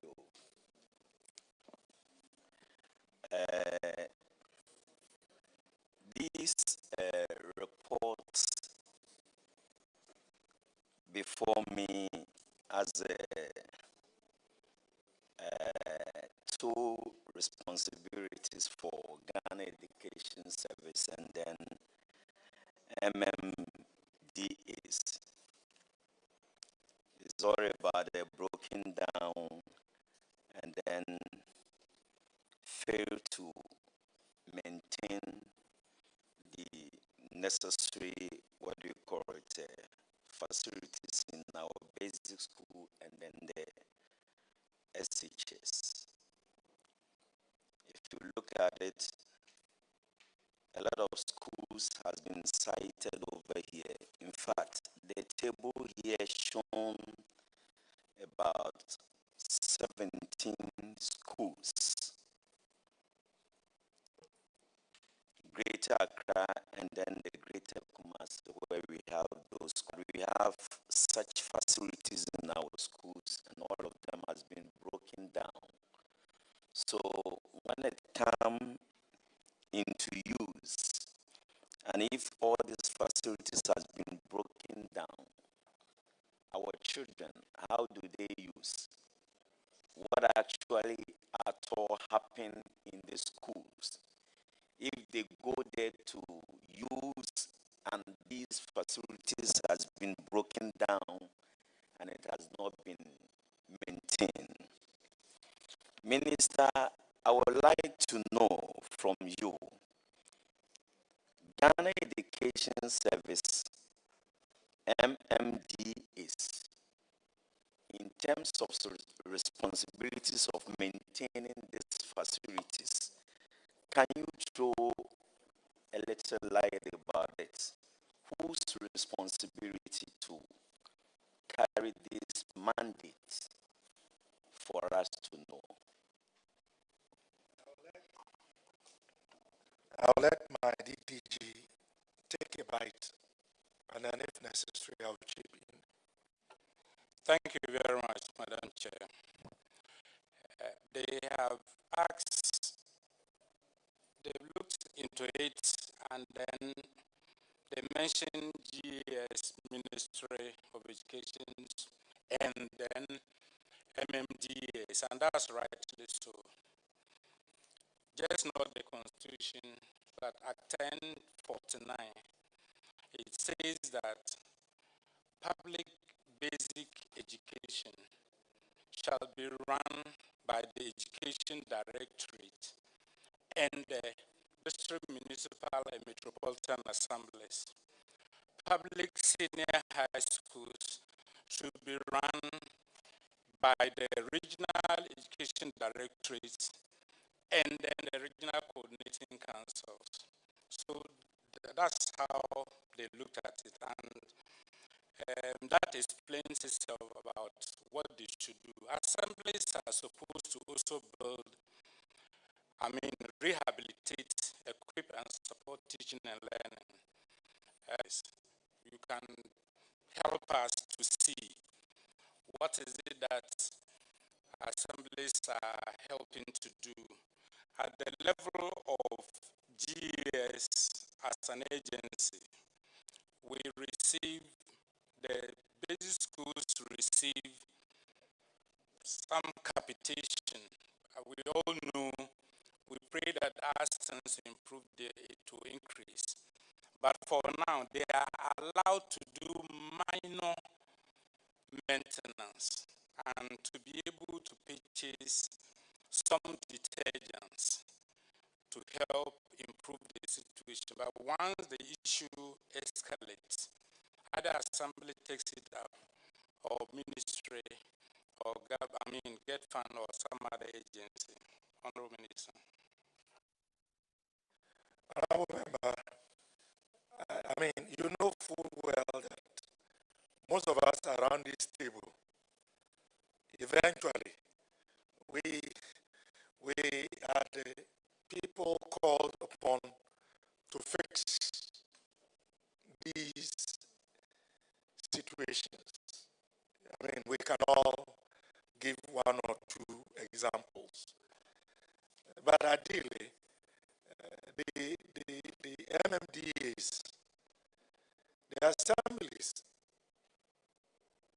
should be able to assist with some of these rehabilitations and renovations. But be as it may, we are confronted with an unpleasant situation. So, as a ministry, we'll continue to do our part. Perhaps what we should be doing as a ministry is to have a frank conversation with our counterparts at the Ministry of Local Government. And I see my colleague, Deputy Minister for Local Government, so that we can have some modalities and also clarify. So we don't have the situation of the blame game. Is it education? Is it local government? Is it MMDAs? Is it GES? So there is clarity. That will make it easier for us to hold ourselves accountable. It will also be in our interest as members of parliament if this burden finally has a home, then it doesn't have to eat into our meager resources that we have to use to support our people. So that is the answer I can proffer for now. Minister, thank you. I think I share your last concern. We must actually know who takes up the burden so that this shouldn't become something like I supposed to do, you supposed to do, somebody supposed to do, and between among us we are running around that we don't know who to do, and the thing has been broken down It's important we look at that and then know what to do. But in your submission, you made something. You talk about the capitation grants. I cited in the report, I forgot the page, that some schools were complaining that they don't receive. What do you say about that? Is in the report before me, that they do not receive that capitation grant. Yes, as at the time the auditors were there, but the update we have is that from 2025 first quarter up to now, even an advance payment into the next quarter, that has been cleared. So we hope that if that is sent to the schools, they can handle these minor repairs and the purchase of detergents and some other academic activities. Thank you, Chair. When is it going to send to the schools? It's gone to the schools. It's gone? Yes, please. As we speak? Yes, please. Okay, thank you. Madam Chair, I'm done. Sorry, I'm a man. Honorable Minister, you see, some of the problem is this. Some of the kids from rural areas, they use the KVIP. They go to school and they see the WC. They don't know whether to sit on it or to stand on it. That much is true. But I will tell you, don't think the local government assemblies will help you. Go to most of their washrooms. They've all been locked up because they don't pay they don't pay the water bill. They will tell you that they don't have a borehole. So many of their assemblies. It happened to me in one of the assemblies that I would not mention. They ushered me into the MMDC's, the MC's office. But what about all these people who work here? They say we don't have water. That's local government for you in some of our places. Minister is here. I'm sorry. Local government. Some of them are here. Yeah, they will hear it. Don't lock up your washrooms. Build a borehole and use that water to flush out there. They will have all kinds of excuses. If we are not careful, it's like a child who has lost a mother, and you have about 4 aunties, and everybody will say that nobody will take care of the child. So don't depend on MMDCs. Grateful, Madam Chair. We've taken the caution by the honorable ranking member into account. We will do our best. Chair, Minister, even apart from what ranking is saying, it's not only the MMDs or district assemblies. If you go to your educational directorates, they are corporate. Some of them, the washroom is a recipe for other spread of other diseases. When you go to even health facilities, health directorates is happening. So it's become, it's a lack of maintenance culture that is, it's cut across all ministries. It's not limited to only local government. When you go to offices, you want to use washroom, you can't. Even see some of the WC, you see the top is not there, what they sit on it is not there. Even how to flash, some holes are there. And then how much does it take to buy WC? And people are sitting down and they look at what we are seeing in terms of money that are spent on other frivolous activities where they can actually do maintenance. And these things need to be rectified.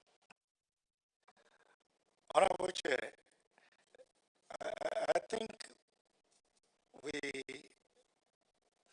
are now discussing a national challenge because education has been indicted, local government has been indicted, and perhaps even parliament could be indicted. Those of us who have been here for quite some time, you recognize that I've had cause to complain sometimes on the floor about insanitary conditions in some of our own washrooms. So maybe we have the need for a national reorientation with regards to sanitary facilities and their maintenance. Because I think we can cite countless examples. So as members of parliament, I will urge all of us to take it up. Minister for Local Government would like to say something. Thank you, Honorable Chair. And I want to assure my colleague Deputy Minister for Education that the Ministry of Local Government will liaise with you so that the education directorates at the assembly levels and the MMCs will work together to ensure that we keep our we keep our sanitation issues, that is especially with the washrooms and all that, we keep it very well. We can do it. So let us engage, as we cannot do it in isolation. So I believe after this we need to meet with my minister as well, and then we'll see the way forward to ensure that our children will stay in school. They will not be found outside loitering to say that they want to go and use the washrooms outside. So I want to assure you that we work together. And we know that sanitation issues has come up a lot, and His Excellency the President of the Republic of Ghana is so much concerned. And so we, his appointees and other officers, should ensure that we help to keep our schools clean and to keep our nation clean. And I also want to add that with Parliament, it is way better. I have to, most of the washrooms I visit in Parliament are clean. And so let's give it up for the cleaners here. They are doing a good job in Parliament. So let's emulate it in our ministries. Like Honorable Gake said, there are some ministries, you go there, you want to use the washroom, the ordinary washroom. It is not open. And they will tell you that they have a place that is locked. Why do we keep our homes clean and then the public places, we do not keep them clean? Let's work together on this. Thank you very much. I'm grateful, Honorable Chair. The next one is poor supervision of school health by SHEP coordinators. Honorable Shirley Chay, paragraph 92. Thank you, Mr. Chair, Honorable Chair. The section 11.3 of the Wash in Schools and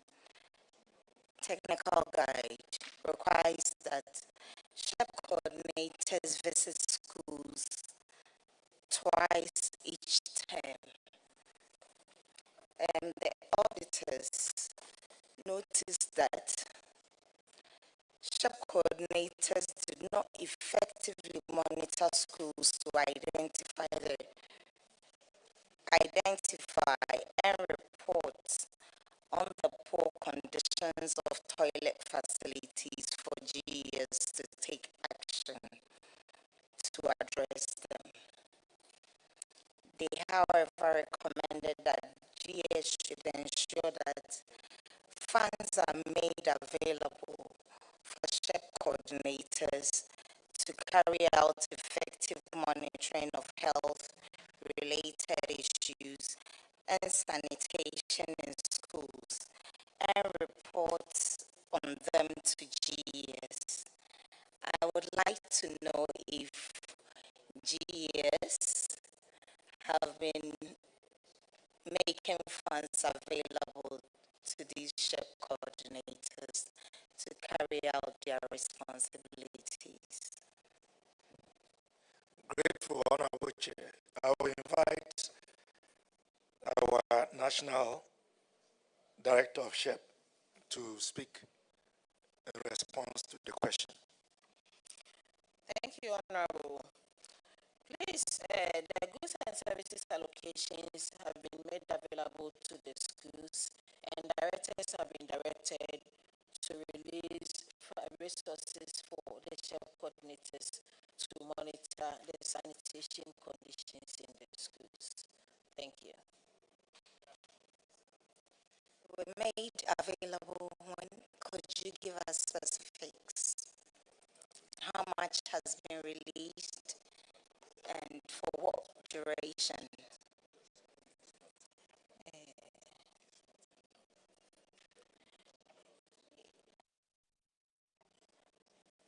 Like my DDG indicated earlier on, from the beginning of the year, the funds have been released to the schools. So have you followed that districts to see if they are effectively using these funds for its intended purpose? Yes, please. Recently, the auditors have gone around. As a unit, we have also gone around to monitor wash-up activities in the schools. So they are being used. So you are happy with what is being done? Is there an improvement from 2020? This report dates back 2022.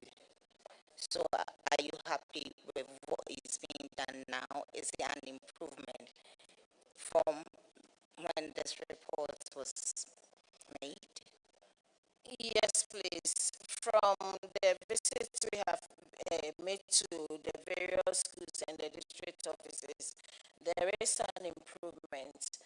Just that, as we indicated, the numbers are now more, so there are some that are beyond the schools. And if we have funds for maintenance in the broken facilities, I think we will have a total improvement when it comes to wash in the schools. Okay, they also noted that instead of them reporting on health-related issues, nets and deworming students and all the others, which were not really what they are mandated to do. What measures have you taken to ensure that they are really reporting on what they are mandated to report on? The disease prevention and control activities are part of the mandate of SHEP. We have 4 pillars or 4 thematic areas we work on, and that is why they are monitoring that. And if you look at the report, it indicated that as a result of inadequate funding, so when we have funding for a particular activity, then we had to write on the back of that funds to do other activities. That is why at the period of the audit, they saw the report on the malaria, because at that time it was malaria monitoring. Thank you.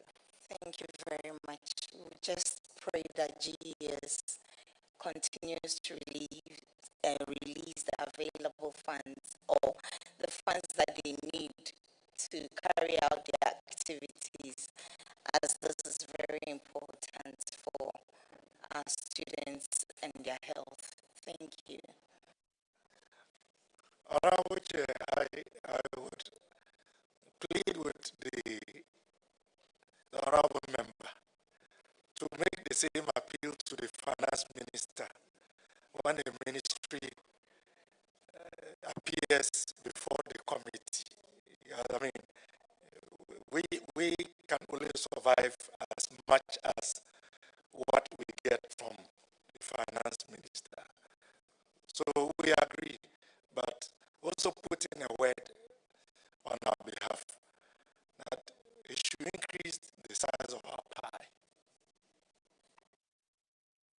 Yeah, thank you, Honorable Minister. This goes to issue of inadequate financing, everyday inadequate financing. But the little that we give, how are they utilizing it? Look at the report that comes here. I mean, especially the educational sector. And the SHEP coordinator, National SHEP coordinator. First of all, I want to remind you that you are under oath. That is the first, you are under oath. What we are telling is that you monitor the release of funds and is geared towards what they are supposed to do. Are you telling this committee the truth? Thank you, Honorable. I'm here with my auditor. That is the mandate of the audit. And we also do the monitoring of the wash aspect. So with the finance, is the audit session of the GES that does the monitoring of the use of the funds. Thank you. Can confirm that the funds have been released. Auditor, speak to the mic.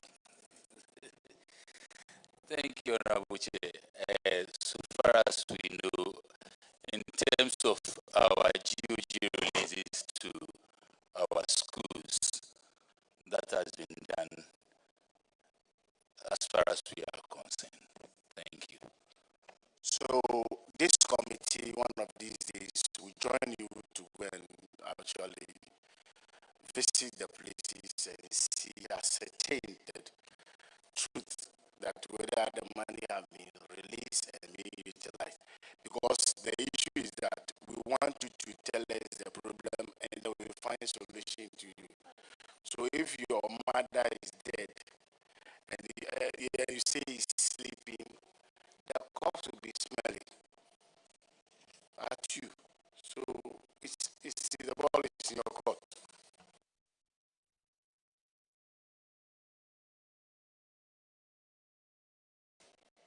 Yes, Honorable Chair, thank you very much. All right.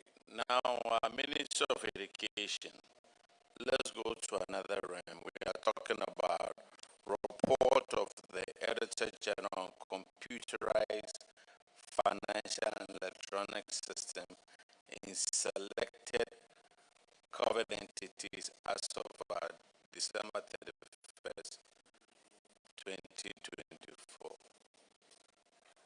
Honorable Chair, the permission of the committee to stand this down.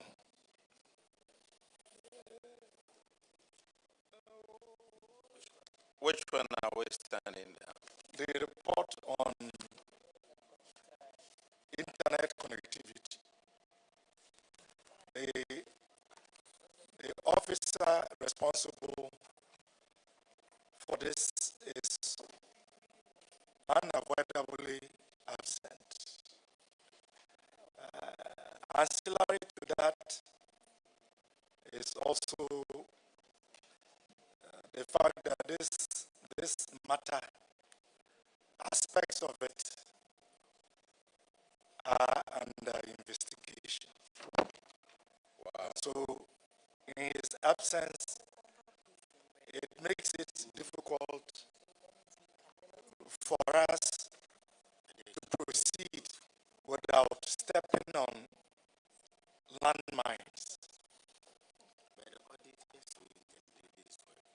So can we go to the other Ghana Education Service, Get Fund Secretariat?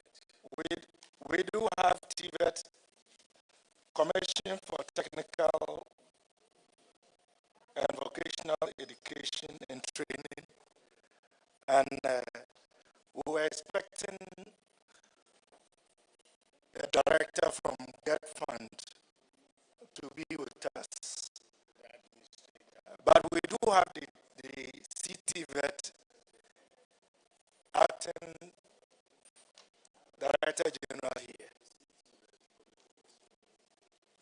So if we could take CTVET whilst we check to make sure that there is a representative from Get Fund, we'll be most grateful. But the indication was Get Fund, the administrator has traveled.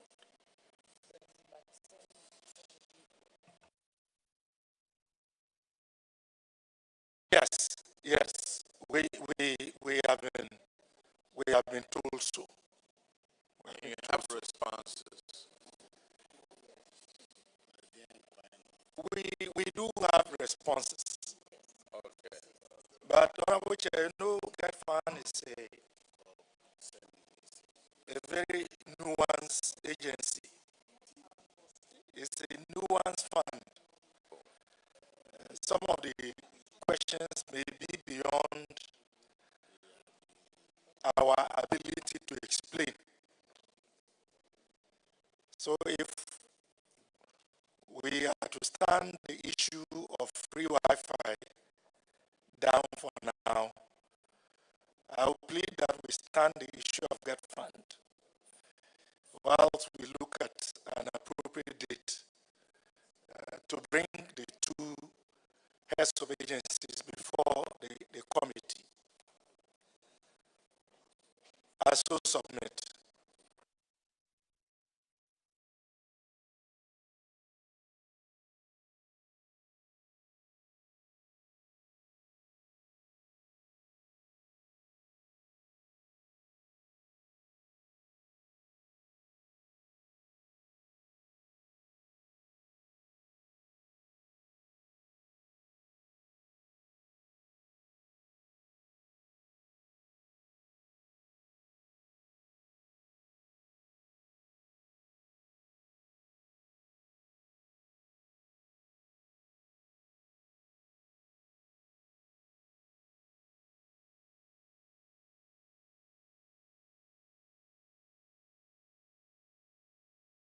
Minister, the one that you said on the performance of the audit report of the Auditor General on the computerized and financial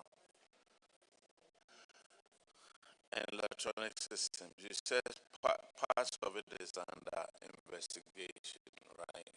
Yeah, the issue of the provision of free Wi-Fi, particularly to secondary schools, Okay. is a subject of investigation.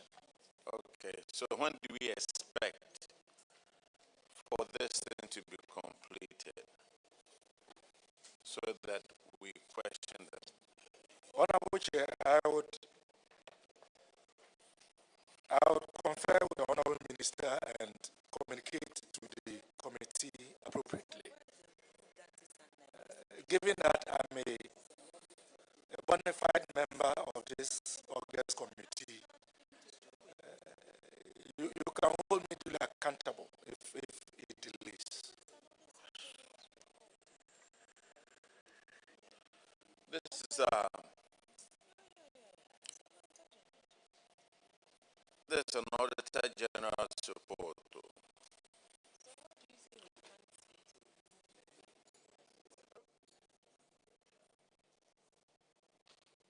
Well, I'll be at the pleasure of the committee.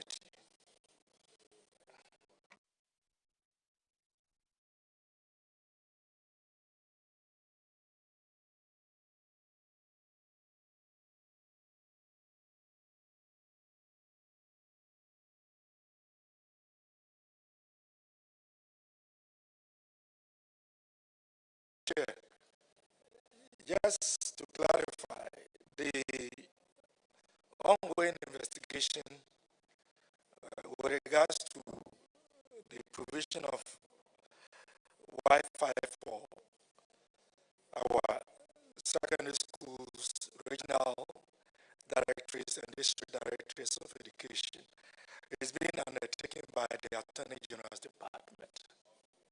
So I would confer with the Attorney General, and then we can apprise the committee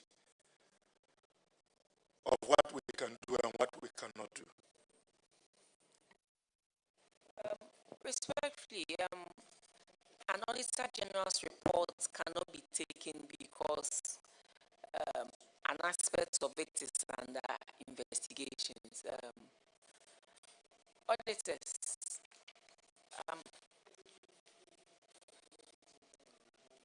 is this not a public document? Respectfully, we would want a letter to that effect. Otherwise, we will not be able to take this explanation because this is an Auditor General's report. The Auditor General is mandated by the Constitution to have this done. And so, if for any reason a report is under investigations, there must be proof of it to the committee. Otherwise, we are deemed,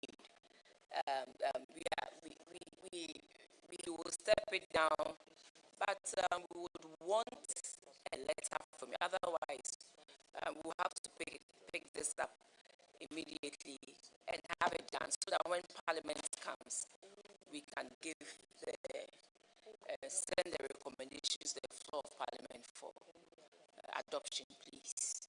Most grateful, Madam Chair. As a faithful member of your August committee, I will do as directed. Thank you.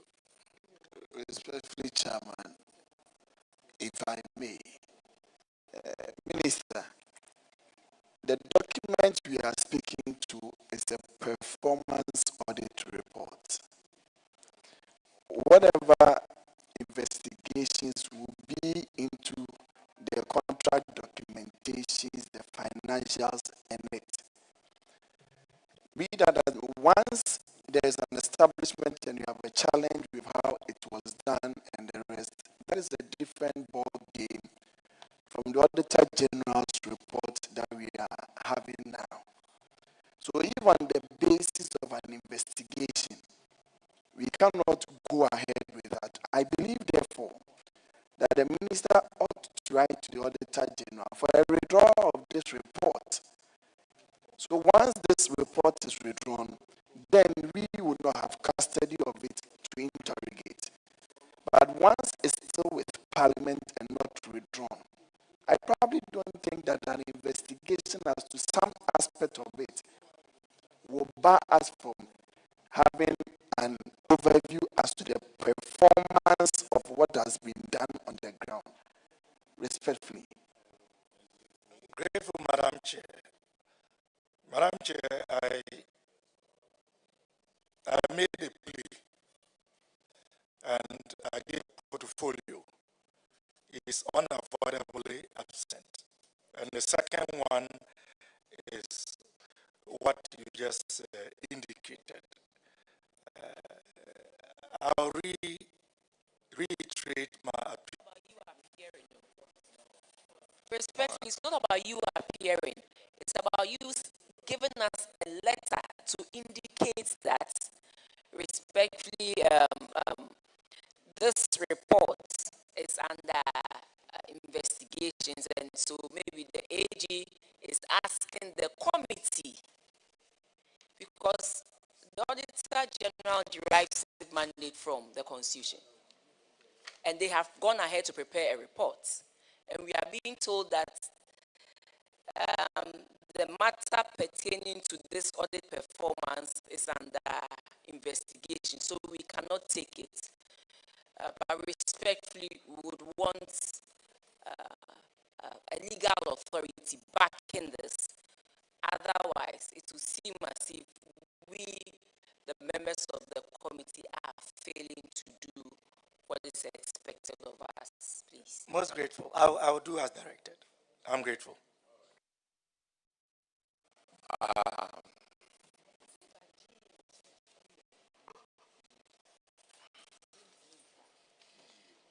Yes. Okay, in that case, we call Gimpa, please.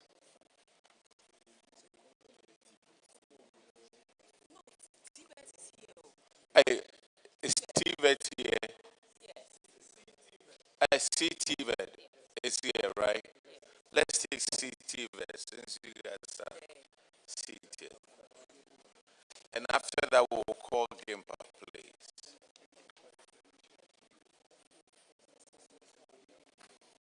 Huh?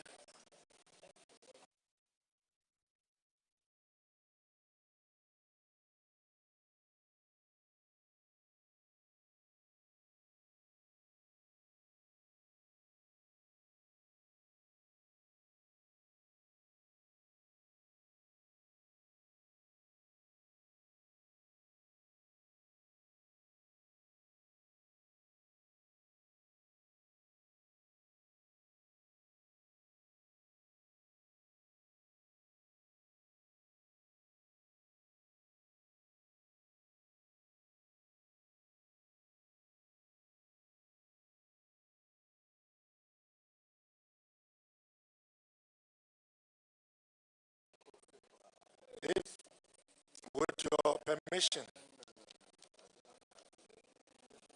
could GES be discharged? You are certainly discharged. Thank you.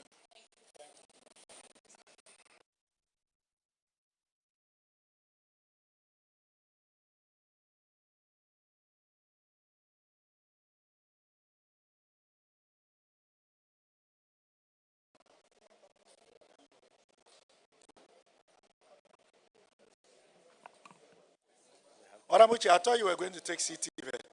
Yes, Tibet, I'm sorry. Then, could they, clerk, administer the oath, please? no, CTV was here. Did you take the oath? Yes, we did. You already did? Oh, okay. The Honorable did. Then go ahead and ask them the question. CTV.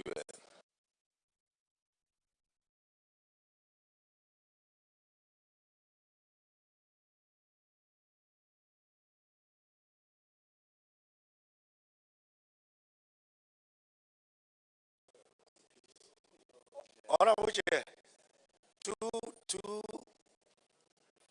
additional persons from CTVET were not here when the oath was being taken. And given that this is a house of records, so clerk, they take the oath. Make sure that they also you administer the oath to them, please.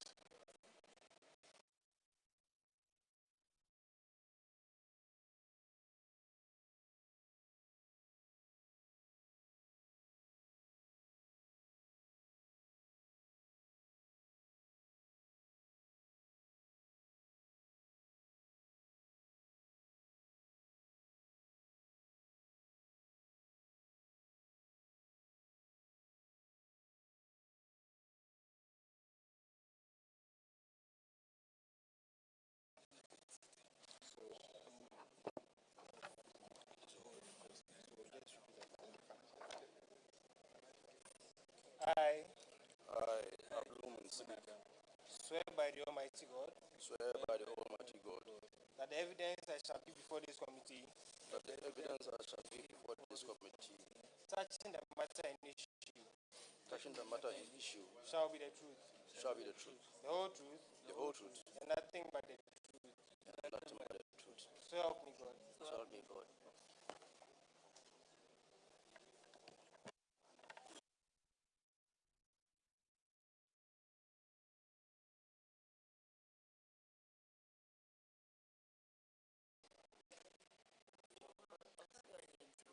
Yes, yes, please introduce yourself. Good afternoon. My name is Abdul Momin Siddiq, Head of Finance for CTVET. Thank you. Thank you, Honorable Chair. My name is Jonas Benadam, Head of Internal Audit. CTVET.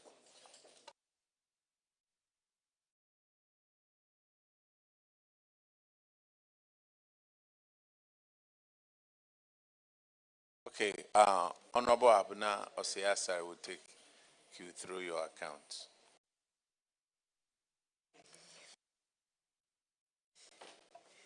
Thank you very much, Mr. Chair.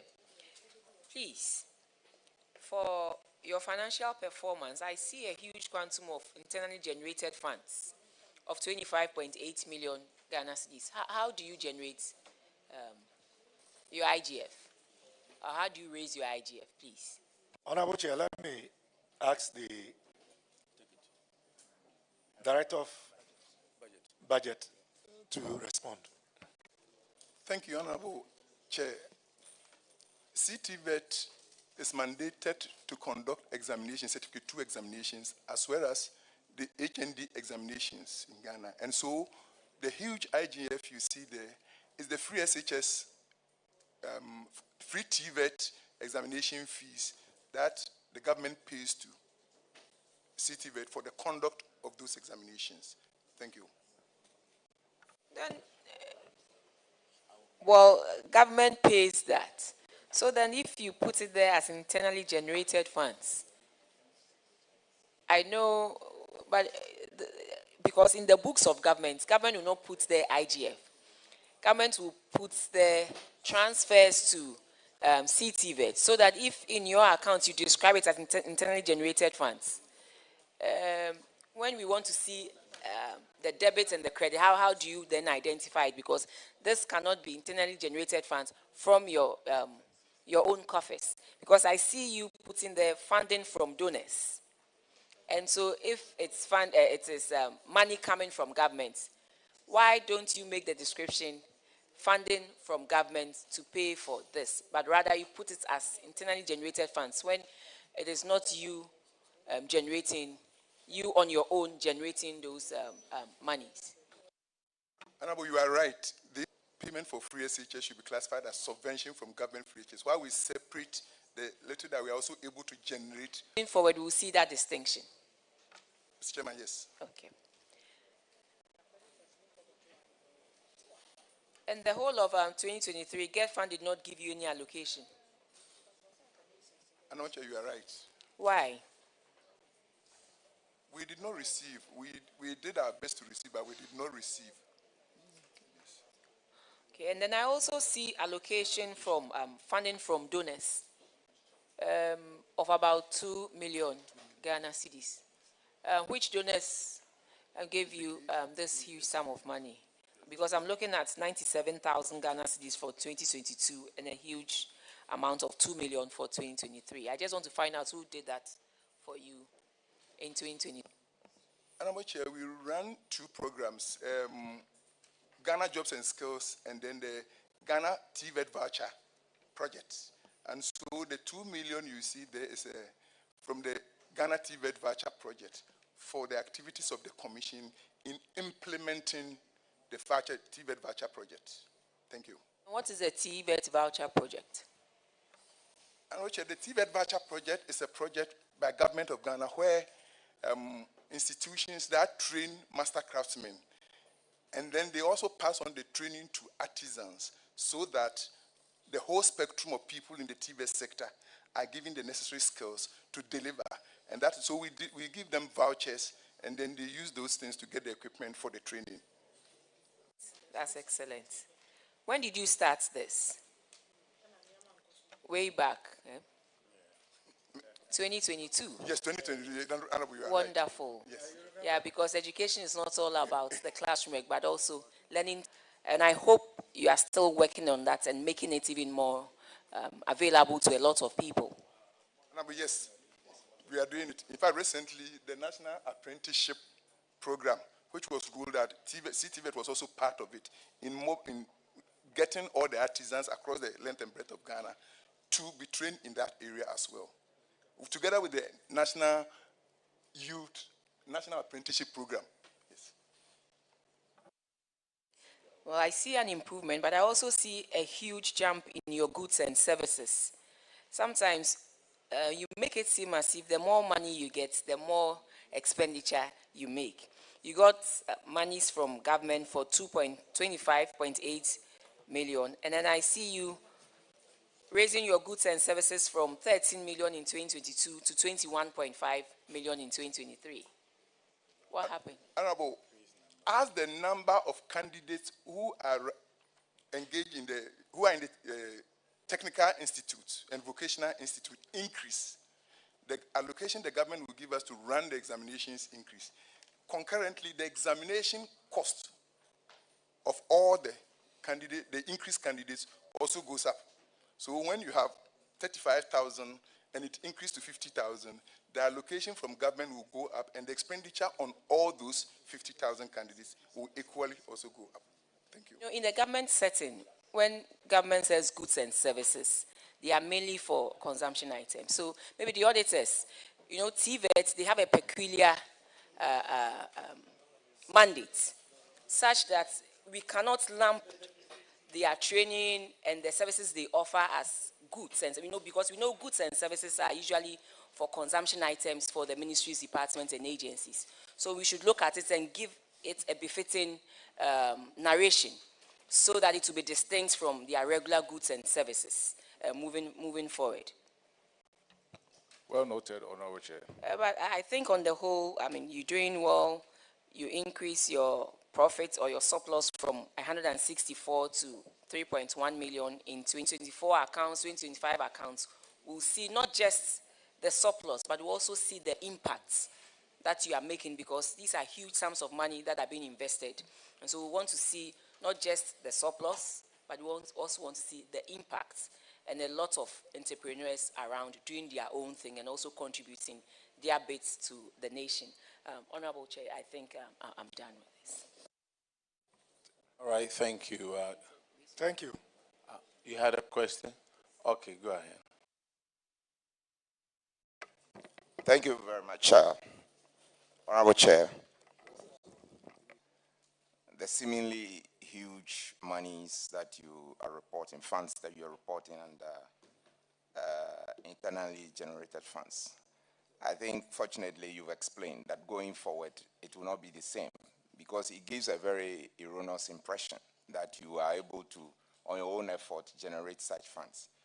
But the issue is, per your Enabling Act, and then with the advent of the Ghana TVET service, where if you look closely at the functions that each of these entities is supposed to be performing, program that you are taking credit for, per the Enabling Act, that is supposed to default to an entity like the Ghana TVET service. I stand to be corrected. What steps are you taking so that you focus in the core area of regulating the area? Because here you are as an entity being in charge of regulation, you are in charge of conducting examinations, you are in charge of actually implementing programs and projects that go way down to apprenticeship.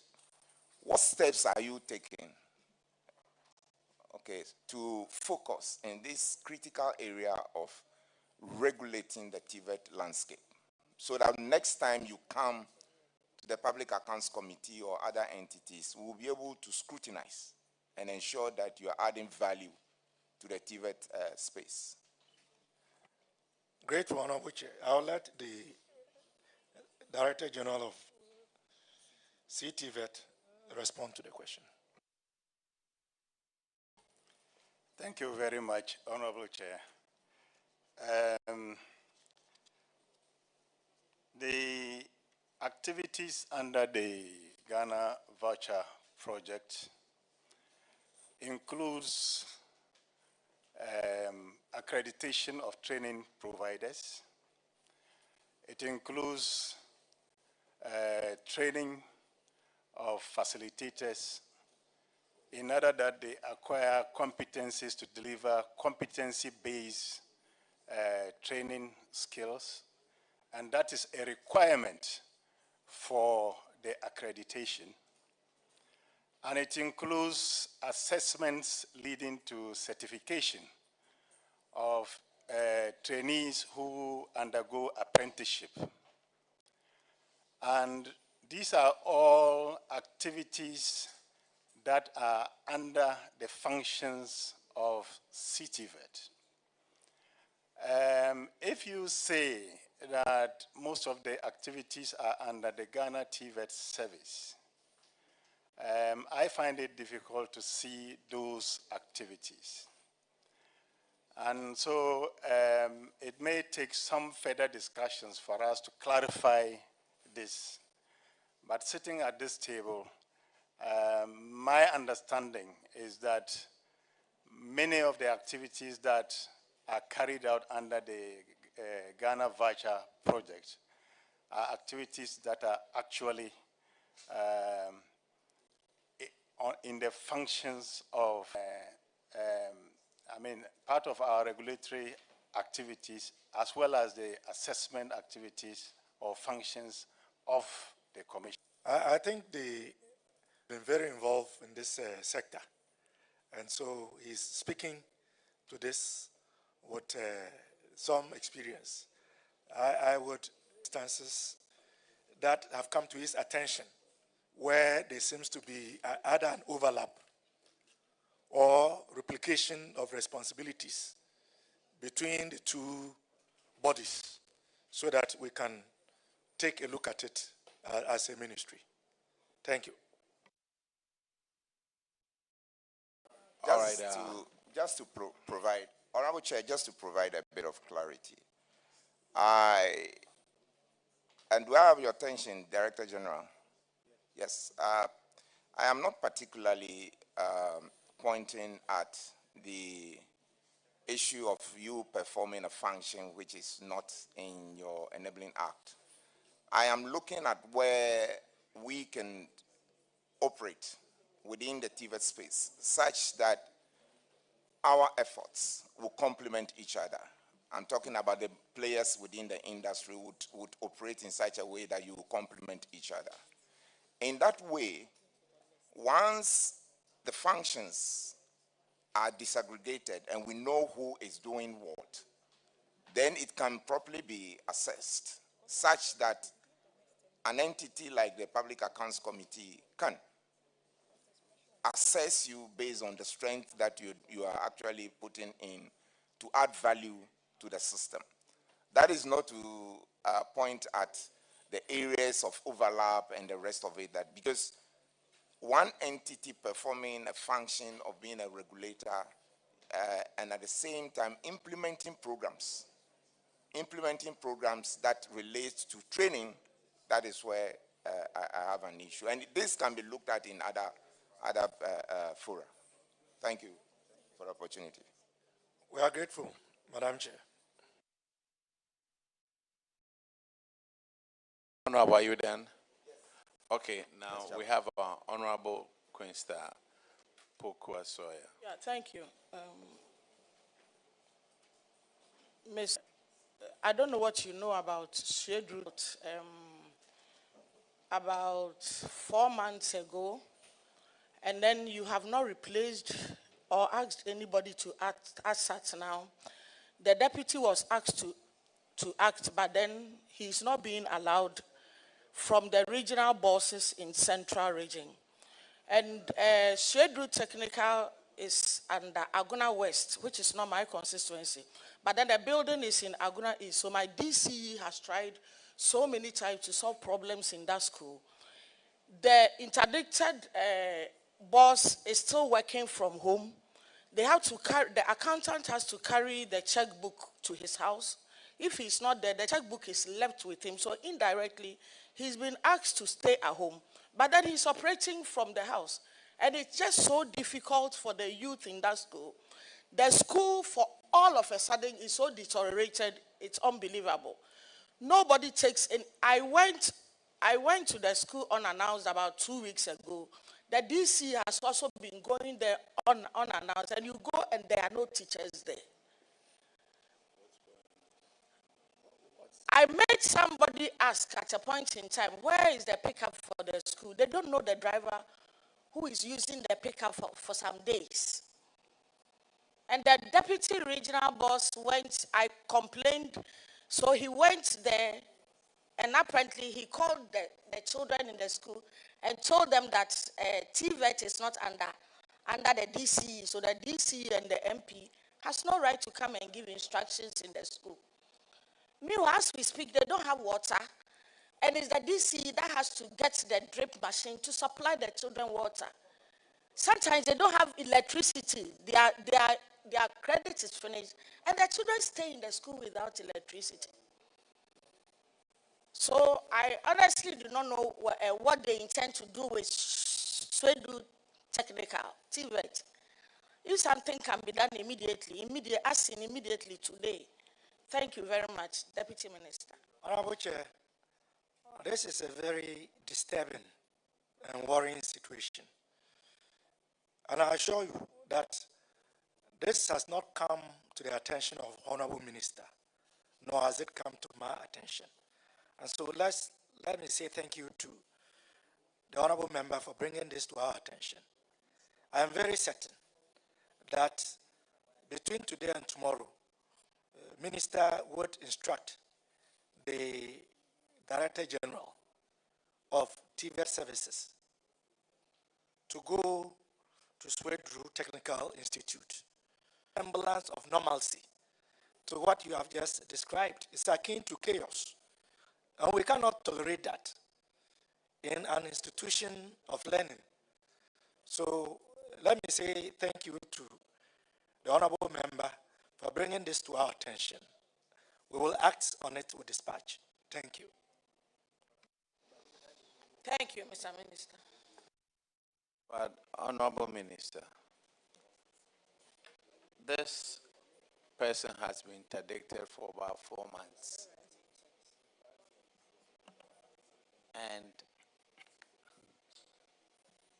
I'm worried that hasn't been brought to the attention of the ministry. 4 months. Honorable Chair, as far as I know, this has not been brought to our attention.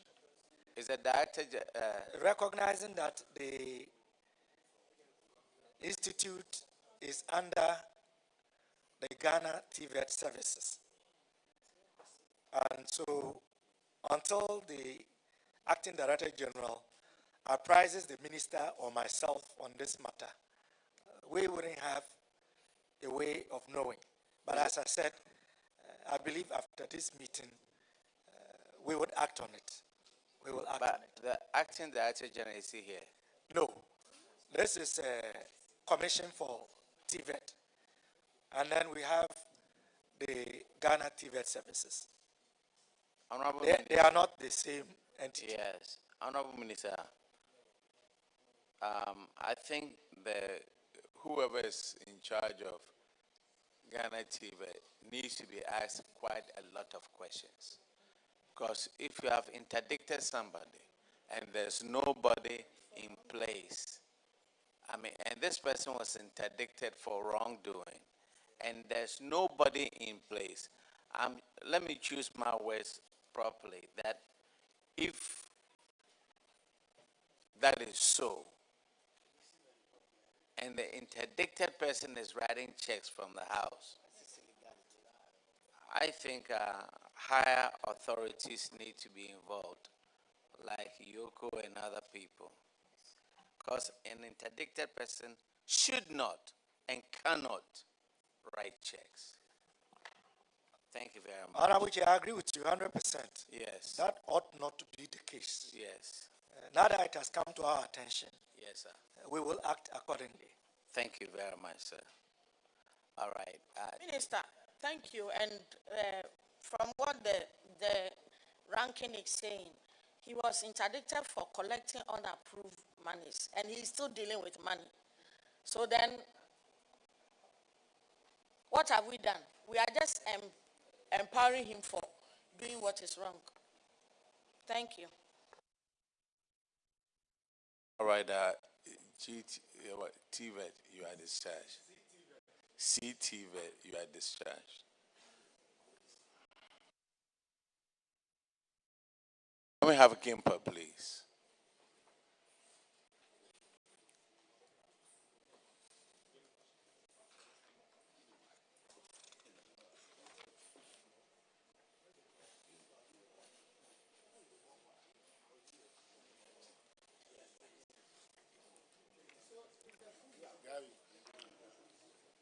And Clerk, could you please administer the oath to Gimper, please?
Could you please administer the oath, please?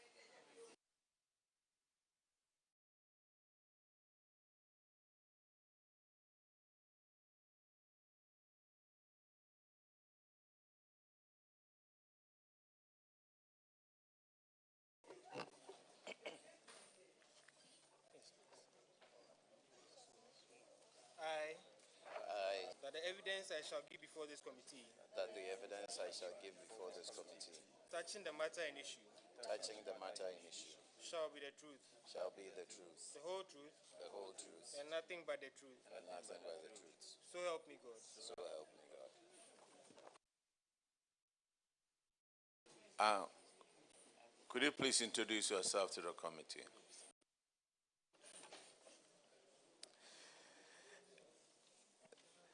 Good afternoon, Mr. Chair. My name is Samuel Kwakubonsu, Rector, Gimper. Good afternoon, Chairman. My name is Albert Ampoinsem, Director of Finance. Good afternoon, Chair. My name is Ebenezer Adaku, Deputy Rector, Gimper. Good afternoon, Mr. Chairman. My name is Victoria Kumbo. I'm the Registrar.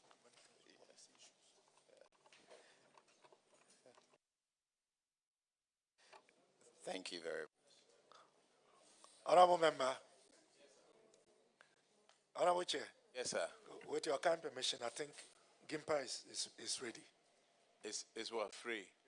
Ready. Oh, ready. Oh, okay. Let's look at your financials, please, Gimper. Your 2022 and your 2023. 2022, you had a surplus of 2.4 million. Then you ended 2023 with 8.3 million deficit. What happened? Thank you, Chairman. A lot happened. And it goes back to 2020. And for the first time in our history, we had to borrow. 65 years, for the first time, we had to borrow. Because Gimper is not surveyor. We had no income. And we were directed by the government not to let anybody go. So we were encouraged by the government to borrow to sustain ourselves through the two after COVID. And we started our recovery. So if Honorable former Minister for Finance will remember, we tried a lot to get some relief for those funds, for the government to support us to pay off some of those costs. But we have not been successful at that yet. We are still hoping for that. So in 2022, part of the reason for the surplus was that we had to go back to the bank and then defer payments for the year. So if you notice that if you look at the numbers, the deficit is almost equivalent to how much we had to pay to the bank. The deficit was about 8.2, and the monies, the interest that we paid to the bank, along with the 1 million principal payment, was about 7.3. So that was the main reason why we had that outstanding, that significant deficit in 2023. But most of your debt was due to salaries. Yes, because as I indicated, in 2020, when we had no income, we still paid salaries. And we had to carry that forward because we didn't have to, we didn't make any money at all. So our expenses had to go into paying people who were really not working, because there was a global directive, if I can put it that way, a global directive to not have people not go to work. So we were during Income, okay, let's see, tuition fees and educational contracts. It was 66 million in 2023. Look at your hospitality service income. It went from 5.4 million to 15.9. What accounted for that? Some of these were deferred receipts. So we had provided services for which we didn't receive payments until then. In terms of the income, the tuition income, we were fortunate enough, excuse me, because we had to shut down our operations. Yeah. When we returned, we had to ran 3 semesters instead of the normal 2. And that was essentially making up for the 4 that we had already lost. And that is part of the reason why, if it wasn't for the situation that we found ourselves in 2020. Now, student charges went from 142 to 457. What was that? Student charges, I don't know. Chairman, if you allow me, I will ask our Director of Finance to respond to that. What are student charges? Chairman, please, could you clarify what you refer to as student charges? This is your account that you gave to the auditors. We are talking about 2022. Other student charges was 142. That's supposed to be fees like transcripts, attestation, certification. And then that was the one, 2023, it was 457,000. Yes, please, Chairman. Your investment income, it went down from 155 to 81,000. Yeah, haircut. I'm sorry? Yes, sir, Chairman, I said haircut. Haircut? Yes. So some of our funds that we invested were, the payments on them were deferred as per the DDP-EP that the government had in place at the time. So we couldn't receive much revenue from that. So, Rector. Yes, ma'am. So you're telling us that when you invest 100 and, the difference of 74,000 was interest payments only. And what kind of investment do you make that we all go there and also invest our monies and make an interest of 74,000 Ghana cedis within one financial year? Okay. Normally, what we do, thank you, ma'am. Normally, what we do is that we have our receipts are seasonal. So we have 2 cycles in terms of receipts, and then we invest them in some short-term, medium-term, with the intent of taking them out in our lean season. Yeah, so that is essentially how we do it. Now, we are very careful as to, we have investment policies and others that guide us. Because we have no other source of income, we are very conscious of where we put our money. Yeah, so those that we had looked at in terms of longer term or medium term, 3-4 years, some of them are still stuck in the system, and we are hoping to get them back at some point in the future. I thought the short haircut was on interest earned. Some of our funds are locked up with a company in design, Black World or Black something. Gold Coast's Black term, long term, investments were spread within those time horizons, and we are still. But that's not part of the haircut. Yeah, Gold Coast is not haircut. Okay, so maybe I use the term loosely, but we received 50,000 out of. Respectfully, you Yes. are under oath, so you can't use terms loosely, Loosely. and want to get away with it. Gold Coast Okay. is not part of that. Okay. The Gold Coast issue happened way ahead of the DDEP. I was only curious because you explained that the shortfall was interest payment only. So I just wanted to find out where we could also invest and make that kind of money. 74,000 in one financial year. That was all. Okay, my apologies. I'll be more careful in my choice of words. Thank you.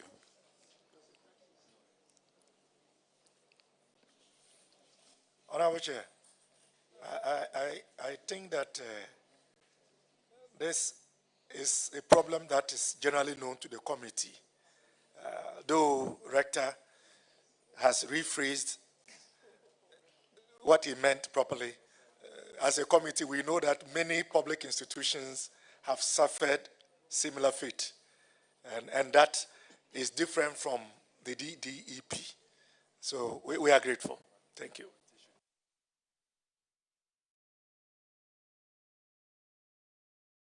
See, the same year that the school, you said the school was shut down. Oh, no, okay.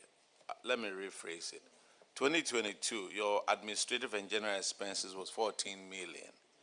2023, it was 20 million. Why that big jump?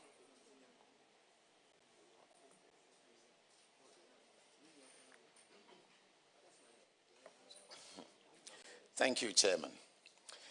As I indicated earlier, we had this finance cost that we had to deal with. So we are looking at about 8 million per year in costs that we didn't have the year preceding it. So a few other costs went up. Utility costs went up significantly. And again, we pay our own costs. We pay for virtually everything at Gimpa. I understand that. I understand that you pay for your own costs. Yes. But when the cost jumps so high like that, I need to find out what cost it. For example, repair and maintenance. It went from 1.8 million to almost 4 million. Yes, sir. We have a situation where several of our buildings had not been maintained for over 20 years. Well, so that was this before, was the, that was before the COVID, right? Yes. Okay. Yeah, so that was something that we had to do. We had to renovate 2 of our major buildings that year. So how are you going to get out of this deficit? We have. We have in some ways, Mr. Chair. The fundamental challenge that we had really was the loan and the cost of the loan that we still have on our necks. Okay. But apart from that, we are managing. Yeah.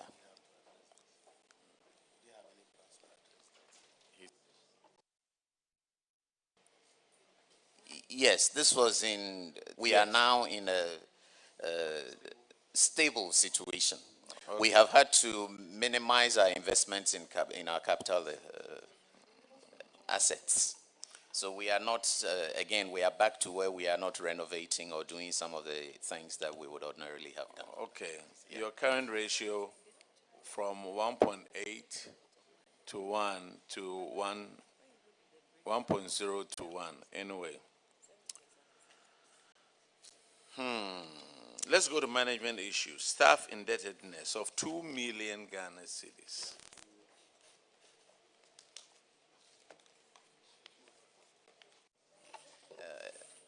I'll invite Mr. Chair, I'll invite the Secretary of the Institute to take that, please. Thank you. Thank you, Mr. Chairman. The indebtedness has to do with sponsorship that the Institute offered to some of our faculty to pursue PhD programs to come back to support the Institute's operations. Now, even though they signed a bond, some refused to return.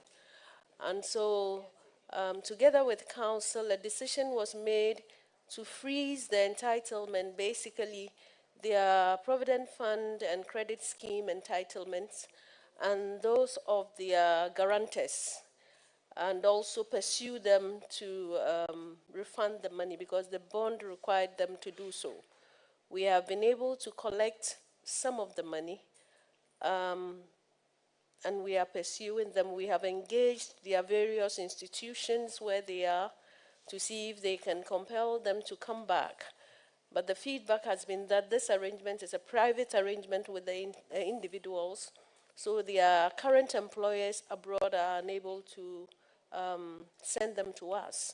At the last council meeting, it was decided that we may have to engage IOCO to assist us so that if they were to come home, they could be stopped and for them to pay the money. So that was how that debt came about, and this is how we are recouping the money for the institute.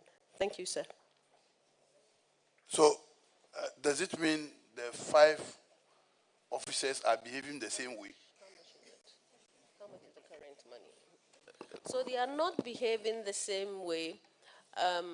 I must say that out of the total number that went out, some returned. It's not as if everyone didn't come back.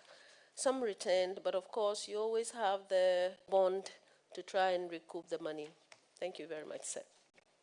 You are talking about how many now? Presently, we have 2 who have not paid anything and whom we are pursuing vigorously. We have 2 who have almost finished paying. But the total debt now... Okay, so Chairman, from the report, Director of Finance will give... collected 276,717 Ghana cedi, 87 pesos, leaving a balance of 1.7 million. You indicated that two had almost finished paying. Yes, so the names that are in here... Mention those names. So the first person is Akuya Ata Boachwa, and the second person is Christiana Osebonso. They have made some payments. I'm sorry. Efua Ata Boachwa, how much does she owe? Her outstanding, Mr. Chairman, is 230,000 Ghana cedi. Outstanding is? Yes, 2. But here we have the outstanding of 500. Yes, please. Now it's 38,000 Ghana cedi, 791, 38,791. That's her outstanding. But the other 3 have not made any payment, so their balance still stands the same. Mention their names and their outstanding numbers. You said the rest 3 haven't made any payment, yet the sponsorship seems, yes, 3, the last 3. Okay. Mr. Chairman, if I may come in, please. So we have, the Director of Finance has reported on Efua Ata Boachwa. Her sponsored amount was 864,984.99 pesos, Ghana cedis. As at the time this audit was done, the amount had come down to 557,060 cedis. It's down now to 260,000. Because the reason coming to pay the 200 and something thousand, she said, no, you said I owe 500,000. Mention their names so that the whole country knows. Okay. Thank you, Mr. Chairman. Christiana Osebunsu. The total sponsorship was 515,99,059 pesos, Ghana cedis, 37 pesos. As of today, she owes us 38,000 Ghana cedis. And 1,021,720 reports the outstanding amount. And as at the time of this report, it came down to 777 plus Y. So, minus salary? Okay, so salary when... that was an end? No, sir. So what is the situation? Right. So when they finally indicated that they weren't returning to the institute, they had their provident fund and their credit scheme located from her known address. The next person. Yes, Julius Kwashi Azazu. His indebtedness is 696,024,871. Mr. Chairman. Thank you. You are making efforts. So, this is a lesson to the university. What do you intend doing henceforth for to us, avoid this kind of situations? Okay. Thank you very much, Mr. Chairman. For us as GIMPA, what we have decided to do is to encourage more local PhD manage that kind of situation. For those who have to go out because the program is not found locally, we are working out a system where the bond is not just based on your colleagues who work there, but then we may have to rope in external persons, and also you have to make some kind of deposit before you go. But where you get your own sponsorship, the institute is happy to grant you study leave without pay, and then you go and you pursue it. And when you are coming back, if there is need for you, we would welcome you without taking you through the regular recruitment process. Thank you very much, sir. The issue of guarantor system. What have you done to their guarantors, especially those difficult ones? Thank you, Mr. Chairman. As we speak, all guarantors' entitlements have been frozen until the full obligation to the institute. Honorable Chair, we may have to liaise with them and get the new updates that they have, because there seem to be some discrepancies between what we have and what they have. So we would have to get the updates and rightly come to the committee with the actual figures. Thank you. Does it mean some payments were made, you received some payments, and you did not update the auditors? Yes, Mr. Chairman. So, people who are helping you recover your money, after taking the money, you talk them. Why? Chairman, we just handed in some letters that we have given to them by way of follow-ups we have done. And so we'll share with them the outstanding amount. Mr. Chair, Madam Chairperson, I think that we will do better next time.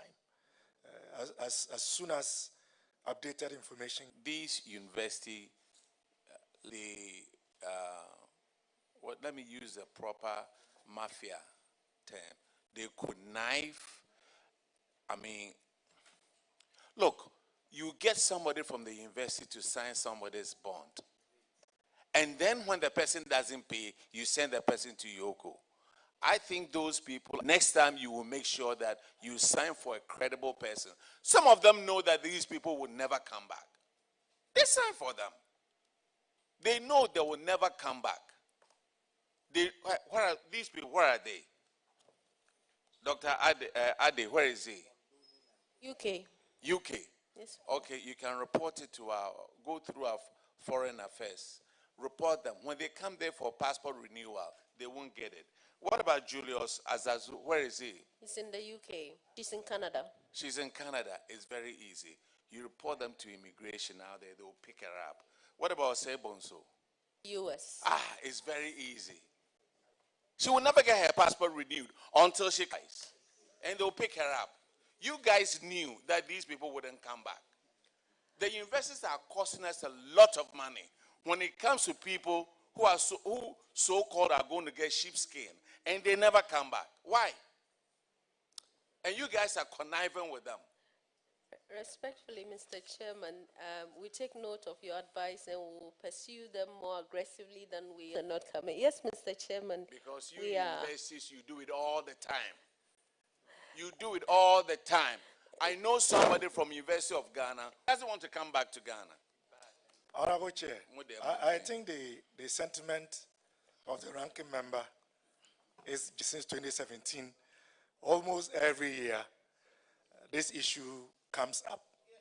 And I think we need to be a lot more stringent on punishing those who decide to take the public resources for a ride, because it's truly not right. It is not just dishonest, but it is criminal. It is dissipating public resources. The goal is for you to go gain knowledge and then bring that knowledge back to help the nation in its effort to develop. So when we collect our small tools from those carrying things in the market and the market women, for you to go and you don't come back. Speak as an academic myself. It is simply not right. Many of us have gone and come. But those who don't come, they give us a bad name. And we must stop that. I must say that the approach adopted by this institute is commendable among many that I have heard. Though there is still outstanding, but your model is back. Even if in chains, they need to come back. Minister, those who guaranteed for these lecturers. Honorable Rankin, she will respond. Okay. Thank you, Mr. Chairman. We have gone after them by freezing their Provident Fund and Credit Scheme entitlement. They are lecturers, right? They are lecturers. And they guaranteed for one of them to go. Yes, please. Yes, okay. So that has happened. Yes. That's the first thing we fall on. Once you don't come back, that's the first thing we fall on. And then we fall on your personal entitlements. And then after that, we then pursue you through legal means. Madam. Yes, sir. Somebody owing 500,000. If anybody went to a small mom and pop's shop to go and steal something, 200 Ghana cedis, you will call them. Because they are dishonest. They knew that person wouldn't come back. Honorable Chair, we appreciate the sentiments as expressed, and we are united in this effort. Let me take this opportunity to urge other institutions of higher learning to emulate what GIMPA is doing. This is the first time I am hearing that the institution itself is sanctioning colleague lecturers. I think the other institutions of higher learning can take a cue from this. It is not a complete solution to the problem hearing, but let's fight a complete solution to the problem hearing. But let's fight comes back to serve Mother Ghana. Discharge. Thank you, Mr. Chairman.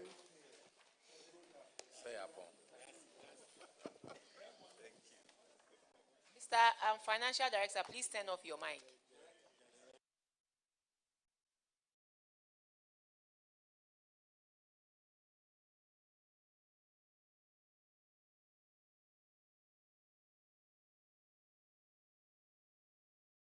Members, on this note, we'd like to bring today's session to an end and thank all those who appeared, who attended upon us. Tomorrow we are looking at the Ministry of Transport with its agencies. We're also looking at Ministry of Energy and the extra ministerial agency, NADMO, and Ministry of Agric tomorrow.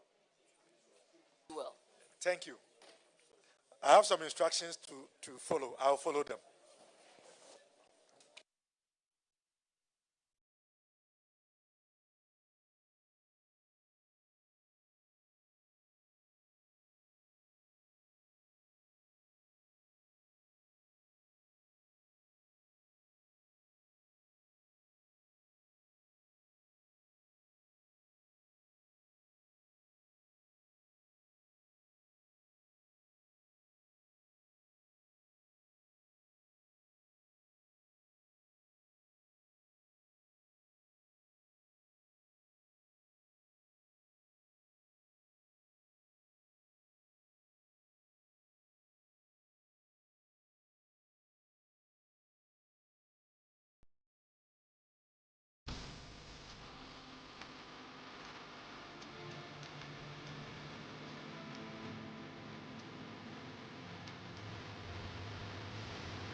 Is that for 2024 or 2025?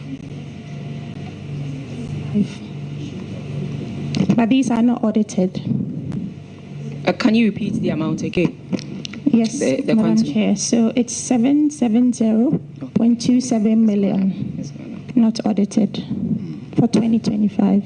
Right. Okay, so there was an increase, because when I compared to 2024 was 495 million. So if you are given a little over 700 million, then we have seen some. And what accounts for the increase in proceeds of oil for 2025? Commodity price. So Madam Chair, I think that the value that you mentioned is just the APFA component. But then the 770.27 includes everything, not just APFA. It's all the revenues that were received. So to give you the APFA component for 2025, that's 433.29 million. So, respectfully, Governor, what accounted for the dip in the APFA components of the oil? Well, generally, it should have to do with prices and volumes. But if we have to provide further detail, we are happy to come back to the committee.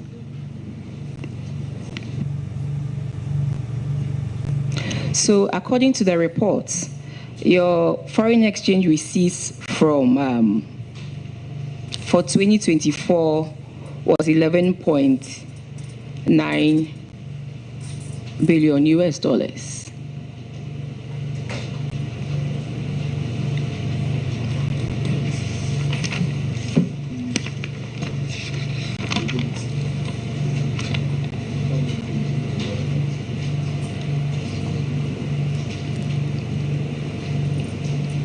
That's correct. That's correct. And so, in your fair estimation for 2025,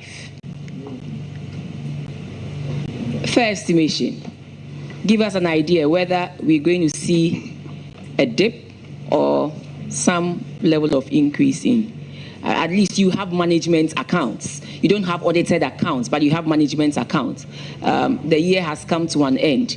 You should give us an idea of how you have fared based on the receipts. Generally, the external sector position has improved. It improved during 2025. But again, we can give you the precise numbers because I'm under oath when that exercise, the audit exercise, is completed.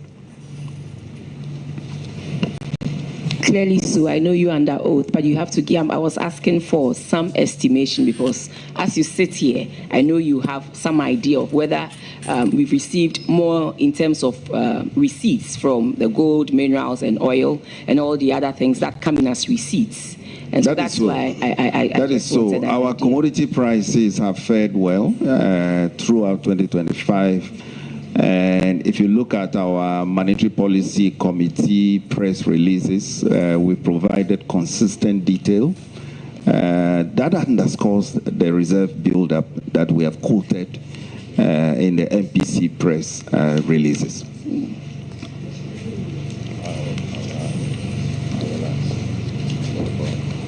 Governor, again, we see that the auditors reports payments for services and work projections. I took your report. That's on page 21. Okay.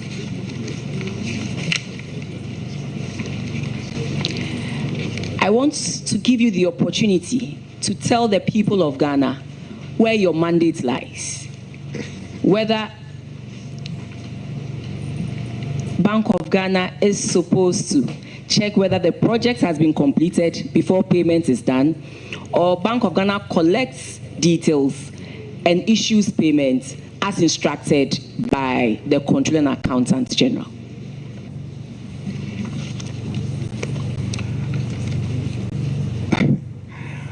Madam Chair, as you are aware, the central bank is the banker for government and then also government agencies. We depend on controller. They are in charge of operating those accounts. And in all cases, we adhere to the instructions that are on those accounts. But I have my head of banking department seated right here. If there are specific details, maybe we can look at that, Madam Chair.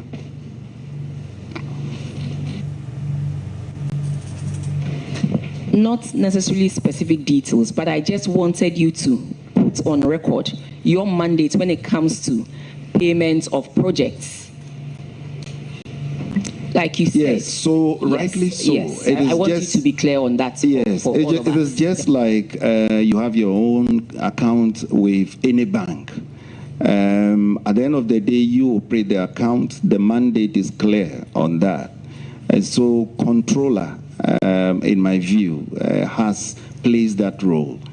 Ours is to ensure that the underlying vouchers are what they are, and instructions, follow what controller has authorized. We have our risk management department that also screens these payments, but the authority, the payment instructions, all that is effected through the controller.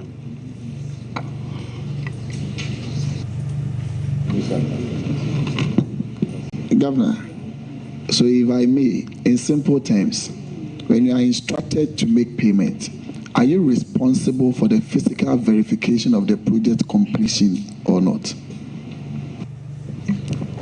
Well, we are not. We go strictly by the documentation, as I've explained.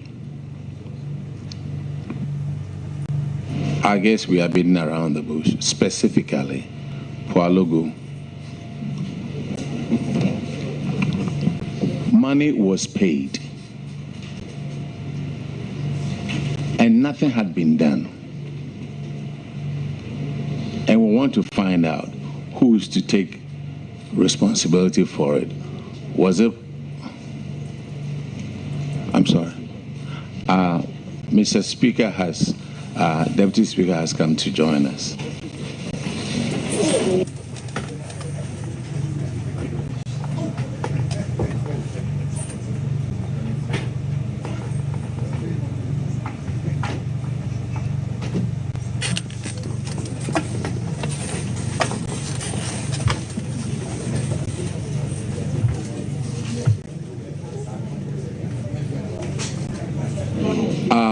Governor, to continue, for our logo as an example, monies were paid, nothing was done over there, and there was confusion about who was supposed to have gone to check whether projects were, whether work was done or not. In that case, where do we put the responsibility?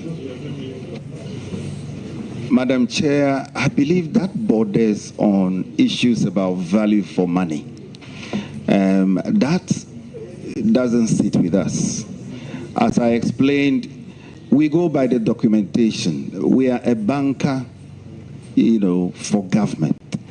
And so controller, Ministry of Finance, those agencies will be able to explain who does the value for money checks, What we do is to go by the underlying documentation, that dictates how the account is operated.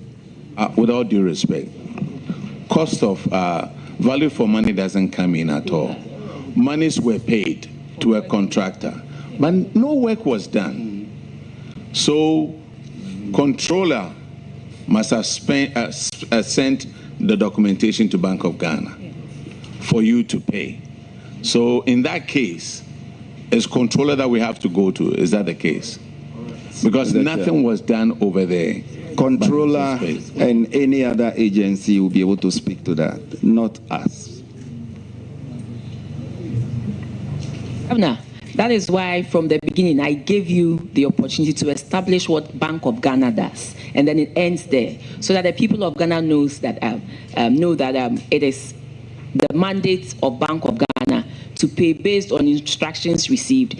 It is that of the ministry sending the instructions to controller to also make sure that the projects for which they are paying for, the monies that are being dished out to the contractor, is commensurate with the work that the contractor has done. So I just wanted us to clarify this once and for all, because last year it was something else on Public Accounts Committee. I was sitting exactly where you were.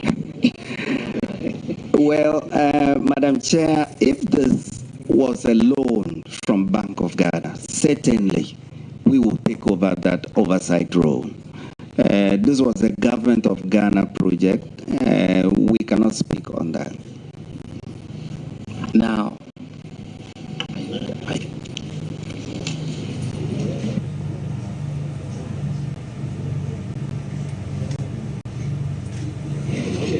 and then still on the report,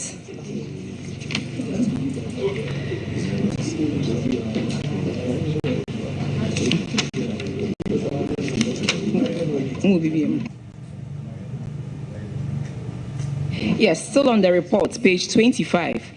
Governor, what goes into your management and technical service fees?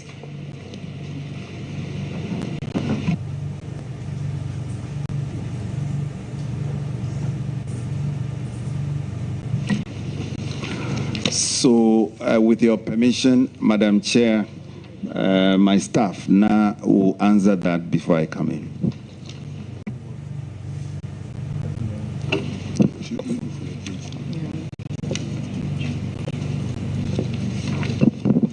Okay, so thank you very much, Madam Chair. So, management and technical, it includes salaries of consultants, service of a technical nature. So, for example, payments for some of our software, including Reuters, Bloomberg, etc. And that's I thought it went beyond that, because I see $49 million for also management and technical services. Sorry, there are also payments in respect of the technical assistance, presidential Air Force plane, and then other engagements that we have, official speeches, lectures, etc. And the management and technical services? Yes, please. We would want an official breakdown sent to the committee. Yeah, yes. Because the auditors pointed out that there's been an increase of 18.3%. I'm wondering what is it that is put under the management and technical services that should warrant an increment of close to $8 million within a year, from the $41.5 million in 2023. Very well. We'll come back to the committee. Double duty. And then, Governor, this has to do with the banks. We've had many issues with unearned salaries that are paid to respect people